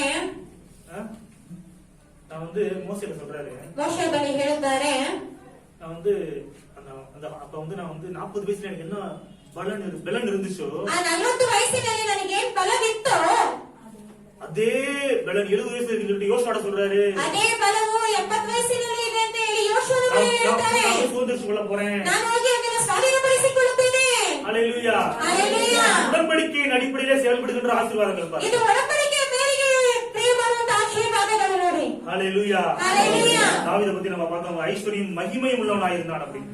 தாவீದನ ಬಗ್ಗೆ ನಾವು ನೋಡುವಾಗ ಅವನ ಐಶ್ವರ್ಯವು ಘನತೆಯುಳ್ಳವನಾಗಿದ್ದನು. ஆபிரகாமின் சந்ததியாகிய ஆபிரகாம் பயங்கரமா ஆசீர்வதிக்கப்பட்டார் பார்த்தோம் நம்ம. ಆಬ್ರಹಾಮನು ಭಯಂಕರವಾಗಿ ಆಶೀರ್ವದಿಸಲ್ಪಟ್ಟವರು ನಾವು ನೋಡುತ್ತೇವೆ. ஈசாக்கு பஞ்சதேசದಲ್ಲಿ விதை விதைச்சார், 100 மடங்கு பலனை பெற்றுக்கொண்டார். ಈಸಾಕನು ಬರಗಾಲದಲ್ಲಿ ಬೀಜವನ್ನು ಬಿತ್ತಿ 100ರಷ್ಟು ಬೆಳೆಯನ್ನು ಹೊಂದಿಕೊಂಡನು. ஐஸ்வர்யவனாகி வர வர விருத்தி எடுத்து மகாபிரியவன் ஆனார். ಅವನು ಐಶ್ವರ್ಯವಂತನಾಗಿ ದಿನೇ ದಿನ ಹೆಚ್ಚುತ್ತಲೇ ಬಂದು ಅವನು ಬಹು ಐಶ್ವರ್ಯವಂತನಾಗುವಂತ ಸತ್ಯವೇದದಲ್ಲಿ ಹೇಳುತ್ತದೆ. அவனை பார்த்து எல்லாரும் பொறாமப்படுற அளவுக்கு ஆசீர்வாதமாக இருந்தான். ಅವನನ್ನು ನೋಡಿ ಎಲ್ಲರೂ ಹೊಟ್ಟೆ ಕಿಚ್ಚು ಪಡುವ ರೀತಿಯಲ್ಲಿ ಅವನು ಆಶೀರ್ವಾದವಾಗಿದ್ದನು. யாக்கோபை குறித்து நம்ம பார்த்தோம். ಯಾಕೋಬನನ್ನು ಕುರಿತಾಗಿ ನಾವು ನೋಡಿದೆವು. நோ இன்வெஸ்ட்மெண்ட் எதுவுமே கிடையாது, வெறும் கையோட தான் போறாரு, வெறும் கோல கையுமா போறாரு. ಯಾವುದೇ ರೀತಿಯಾದ ಬಂಡವಾಳವನ್ನು ಹಾಕಲಿಲ್ಲ, ಬೇರೆ ಕೋಲು ಮತ್ತೆ ಕೈಯಾಗಿ ಹೋಗುತ್ತಾರೆ. ஆனா என்ன நடக்குது? 2 பரிவாரங்களை உடையவனாக ಅದೇ ಏನಾಯಿತು? 2 ಪಾಳಯಕ್ಕೆ ಒಡೆಯನಾಗುತ್ತಾನೆ. மகாபிரிய பண்ணையாரா பண்ணிக்கிறார் ஆண்டவர். ದೊಡ್ಡ ಒಂದು ಒಡೆಯನಾಗಿ ಮಾಡುತ್ತಾರೆ. ஆபிரகாமின் ஆசீர்வாதம். ಅಬ್ರಹಾಮನ ಆಶೀರ್ವಾದಗಳು. ஆபிரகாமின் ஆசீர்வாதம். ಅಬ್ರಹಾಮನ ಆಶೀರ್ವಾದಗಳು. ஏசா, ಏಸಾ, இஸ்மவேல், ಇಸ್ಮಾವೇಲನು கெட்ட முன் உதாரணம். ಕೆಟ್ಟವರಿಗೆ ಒಂದು ಉದಾಹರಣೆ. தேவன் என்ன பண்ணாரு? ಅವರನ್ನೇ ದೇವರು ಏನ್ ಮಾಡಿದರು? உடன்படிக்கையின் அடிப்படையில் ஆசீர்வதித்தார். ಒಡಂಬಡಿಕೆ ಮೇರೆಗೆ ದೇವರು ಆಶೀರ್ವದಿಸಿದರು. தேவனுடைய சொந்த ரத்தத்தினால் கழுவப்பட்ட பிள்ளைகளாக ನೀವು ದೇವರ ಸ್ವಂತ ರಕ್ತದಿಂದ ತೊಳೆಯಲ್ಪಟ್ಟ ಮಕ್ಕಳಾಗಿದ್ದೀರಿ. உங்களை ஆசீர்வதிக்க மாட்டாரா? ನಿಮ್ಮನ್ನು ಆಶೀರ್ವದಿಸೋದಿಲ್ವಾ? நிச்சயமாகவே ஆசீர்வதிப்பார். ನಿಜವಾಗ್ಲೂ ನಿಮ್ಮನ್ನು ಆಶೀರ್ವದಿಸುವರು. ஹalleluya. ஹalleluya. இன்றைக்கு இருந்து நாளைக்கு அடுத்த காட்டு புல்லுகளுக்கு தேவன் என்ன பண்றாரு? ಇವತ್ತಿದ್ದು ನಾಳೆ ಒಲೆಗೆ ಹಾಕಲ್ಪಡುವಂತಹ ಕಾಡಿನ ಹುಲ್ಲಿಗೆ ಏನ್ ಮಾಡುತ್ತಾರೆ? அவைகளையே உடுத்துவிக்கிறார் அப்படின்னா, ಅವುಗಳನ್ನೇ ಉಳಿಸುತ್ತಾರಂದ್ರೆ, காட்டு புஷ்பங்களையே உடுத்துவிக்கிறார் அப்படின்னா, ಆ ಕಾಡಿನ ಪುಷ್ಪಗಳನ್ನೇ ಉಳಿಸುತ್ತಾರಂದ್ರೆ உங்களை உடுத்துவிப்பது அதிக நிச்சயம் அல்லவா? ನಿಮ್ಮನ್ನು ಉಳಿಸುವುದು ಎಷ್ಟು ನಿಶ್ಚಯ ಪ್ರಿಯರೇ. துஷ்டனான மனுஷன், ಅದು ದುಷ್ಟನಾದ ಮನುಷ್ಯನು, தேசிக்கல்லன், ಕಳ್ಳನು, தேவன் வெறுக்கின்ற ஒரு மனிதன், ದೇವರು ತ್ಯಜಿಸುವಂತ ಒಂದು ಮನುಷ್ಯನು, அவனையே ஆளு ஆசீர்வதிச்சார். ಅವನನ್ನೇ ದೇವರು ಆಶೀರ್ವದಿಸುವುದಾದರೆ, இயேசு கிறிஸ்துவின் ரத்தத்தினாலே கழுவப்பட்ட ಯೇಸು ಕ್ರಿಸ್ತನ ರಕ್ತದಿಂದ ತೊಳೆಯಲ್ಪಟ್ಟ தேவனுடைய சொந்த பிள்ளைகளாக, ದೇವರ ಸ್ವಂತ ಮಕ್ಕಳಾಗಿ, பிரியமான ஜனமாக இருக்கின்ற ಪ್ರಿಯರಾದ ಜನರಾಗಿರುವಂತಹ உங்களை ஆசீர்வதிக்க மாட்டாரா? ನಿಮ್ಮನ್ನು ಆಶೀರ್ವದಿಸೋದಿಲ್ವಾ? விடுதலை பண்ண மாட்டாரா? ನಿಮ್ಮನ್ನು ಹೆಚ್ಚಿಸೋದಿಲ್ವಾ? விருத்தியிலே செய்ய மாட்டாரா? ನಿಮ್ಮನ್ನು ಅಭಿವೃದ್ಧಿಗೊಳಿಸೋದಿಲ್ವಾ? எதிரிகள் உங்கள் மீது பொறாமைப்படுகிற உங்களை ஆசீர்வதிக்க மாட்டாரா? ನಿಮ್ಮ ಎದುರುಗಳು ನಿಮ್ಮ ಮೇಲೆ ಹೊಟ್ಟೆ ಕಿಚ್ಚು ಪಡುವ ರೀತಿಯಲ್ಲಿ ನಿಮ್ಮನ್ನು ಆಶೀರ್ವದಿಸೋದಿಲ್ವಾ? செய்வதெல்லாம் ஹalleluya நிச்சயமா வாய்க்கும். ನೀವು ಮಾಡಿದರೆ ಸಫಲವಾಗುತ್ತದೆ, ಅದು ನಿಶ್ಚಯವಾಗಿ ಸಫಲವಾಗುತ್ತದೆ. எல்லாம் சொல்லுங்க, ஆபிரகாமின் ஆசீர்வாதம் ಎಲ್ಲರೂ ಆಶೀರ್ವಾದಗಳು கிறிஸ்து இயேசுவின் மூலமாக ಕ್ರಿಸ್ತ ಯೇಸುವಿನ ಮೂಲಕವಾಗಿ என் மீது இருக்கின்றது. ನನ್ನ ಮೇಲೆ இருக்கிறது. ஸ்பெசிபிக்கா சொல்லுங்க, ஆபிரகாமின் பொருளாதார ஆசீர்வாதம் இயேசு கிறிஸ்துவின் மூலமாக ಯೇಸು ಕ್ರಿಸ್ತನ ಮೂಲಕವಾಗಿ என் மீது இருக்கின்றது. ನನ್ನ ಮೇಲೆ இருக்கின்றது. ನನ್ನ ಒಳಗಿರುತ್ತದೆ. என் மகனை மீது இருக்கின்றது. ஆமென். ಆಮೆನ್. ஹalleluya. ಹalleluya. விசுவாசிக்கணும் பாருங்க. ನಂಬಬೇಕು ನೋಡಿ ನಾವು ಇದನ್ನೆಲ್ಲ. ஹalleluya. ஹalleluya. சரி, இப்ப ஆபிரகாம் ಈಗ ಅಬ್ರಹಾಮನು அபிரகாமின் ஆசீர்வாதம் நமக்கு சொந்தமானதா இருக்குது. ಅಬ್ರಹಾಮನ ಆಶೀರ್ವಾದಗಳು ನಮಗೆ ಸ್ವಂತವಾಗಿದೆ. ஆபிரகாம் பத்தி தேவன் சொல்றாரு, ಅಬ್ರಹಾಮನ ಬಗ್ಗೆ ದೇವರು ಹೇಳುತ್ತಾರೆ, அவனுடைய சிநேகிதன். ಅವನು ನನ್ನ ಸ್ನೇಹಿತನು. ஆபிரகாம் வந்து தேவனுடைய சிநேகிதன் எனப்பட்டான் அப்படின்னு பைபிள் சொல்லுது. ಅಬ್ರಹಾಮನ ಬಂದು ದೇವರ ಸ್ನೇಹಿತನನ್ನು ಪಟ್ಟನು ಅಂತ ಸತ್ಯವೇದದಲ್ಲಿ ನಾವು ನೋಡುತ್ತೇವೆ. அவனுக்குள்ள ஒரு சில நல்ல குணங்கள்லாம் இருந்துச்சு. ಅವನಲ್ಲಿ ಕೆಲವೊಂದು ಒಳ್ಳೆಯ ಗುಣಗಳೆಲ್ಲ ಇದ್ದವು. அவன் வந்து விசுவாசிகளின் தந்தை அப்படின்னு அழைக்கப்படுறான். ಅವನು ಬಂದು ವಿಶ್ವಾಸಿಗಳ ತಂದೆ ಅಂತ ಹೇಳಿ ಕರೆಯಲ್ಪಡುತ್ತಾನೆ. விசுவாசிகள் யாருங்க?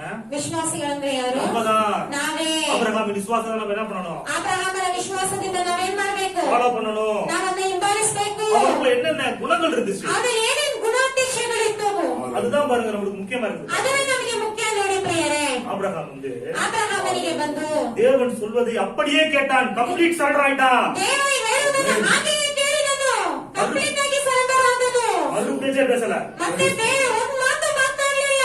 சொந்த தேசத்தை விட்டு சொந்த ஜனத்தை விட்டு கிளம்பி போ அப்படின்னாரு. ಸ್ವಂತ ಜನರನ್ನು ಬಿಟ್ಟು ಸ್ವಂತ ದೇಶವನ್ನು ಬಿಟ್ಟು ನೀನು ಹೊರಟು ಹೋಗು ಅಂತ ಹೇಳಿದರು. ಕಂಪ್ಲೀಟ್ ಸರೆಂಡರ್ ಓகே ஆண்டவரே கிளம்பிட்டான் பாருங்க. ತಕ್ಷಣ ಸರಿ ದೇವರೇ ಅಂತ ಹೇಳಿ ಅವನು ಹೊರಟು ಬಂದನು.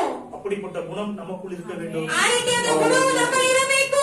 தேவன் இருக்க சொன்ன இடத்தில் இருக்க வேண்டும். ದೇವರು ಇರಲಿ ಅಂತ ಹೇಳುವಂತ ಸ್ಥಳದಲ್ಲಿ ಇರಬೇಕು. அதுதான் ஆசீர்வாதத்தின் இடம், அதுதான் பெத்தேல். ಅದುವೇ ಆಶೀರ್ವಾದದ ಸ್ಥಳ, ಅದುವೇ ಬೆತ್ತೇಲ್. ஹalleluya. சொல்றது அப்படியே கேட்க வேண்டும். ದೇವರು ಹೇಳುವುದನ್ನು ಹಾಗೆಯೇ ಕೇಳಬೇಕು. ஆபிரகாம் என்றிருந்து நாம் கற்றுக்கொள்ளக்கூடிய பாடம் பாருங்க. ಆಬ್ರಹಾಮನ ಬಳಿಯಿಂದ ನಾವು ಕಲಿತುಕೊಳ್ಳುವಂತ ಒಂದು ಪಾಠ ನೋಡಿ. அடுத்து ஆபிரகாம் வந்து எல்லாவற்றையும் விட ಆಬ್ರಹಾಮನ ಎಲ್ಲಕ್ಕಿಂತಲೂ தேவனை அதிகமாக நேசித்தான். ದೇವರನ್ನು ಅಧಿಕವಾಗಿ ಪ್ರೀತಿಸಿದನು. தன்னுடைய சொந்த குமாரன் என்று பாராமல் ತನ್ನ ಸ್ವಂತ ಮಗನನ್ನೇ ನೋಡದೆ தேவன் கேட்டார் அப்படின்னு சொல்லி ದೇವರು ಕೇಳಿದರು ಅಂತ ಹೇಳಿ பலியிடவும் துணிந்தான். ಬಲಿಯಿಡಲು ಹೋದನು. தான் நேசிக்கின்ற குமாரனை விட ತಾನು ಪ್ರೀತಿಸುವಂತಹ ಮಗನಿಗಿಂತಲೂ தேவனை அவன் அதிகமாக நேசித்தான். ದೇವರನ್ನು ಅಧಿಕವಾಗಿ ಪ್ರೀತಿಸಿದನು. ஹalleluya. ஹalleluya. ஆபிரகாமின் இடத்திலிருந்து கற்றுக்கொள்ளக்கூடிய முக்கியமான பாடம். ನಾನು ಆಬ್ರಹಾಮನ ಬಳಿ ಕಲಿತುಕೊಳ್ಳುವಂತಹ ಮುಖ್ಯವಾದ ಪಾಠವು ஹalleluya. நம்ம என்ன பண்ணணும்? ನಾವೇನ್ ಮಾಡ್ಬೇಕು? எல்லாவற்றையும் விட ಎಲ್ಲಕ್ಕಿಂತಲೂ தேவனை அதிகமாக ஆமென். ದೇವರನ್ನು ಅಧಿಕವಾಗಿ ಪ್ರೀತಿಸಬೇಕು. தேவன் ஆசீர்வாதங்களை அளவற்றதிலே கொடுக்கின்றார், ஐஸ்வர்யங்களை கொடுக்கின்றார், நன்மைகளை கொடுக்கின்றார்.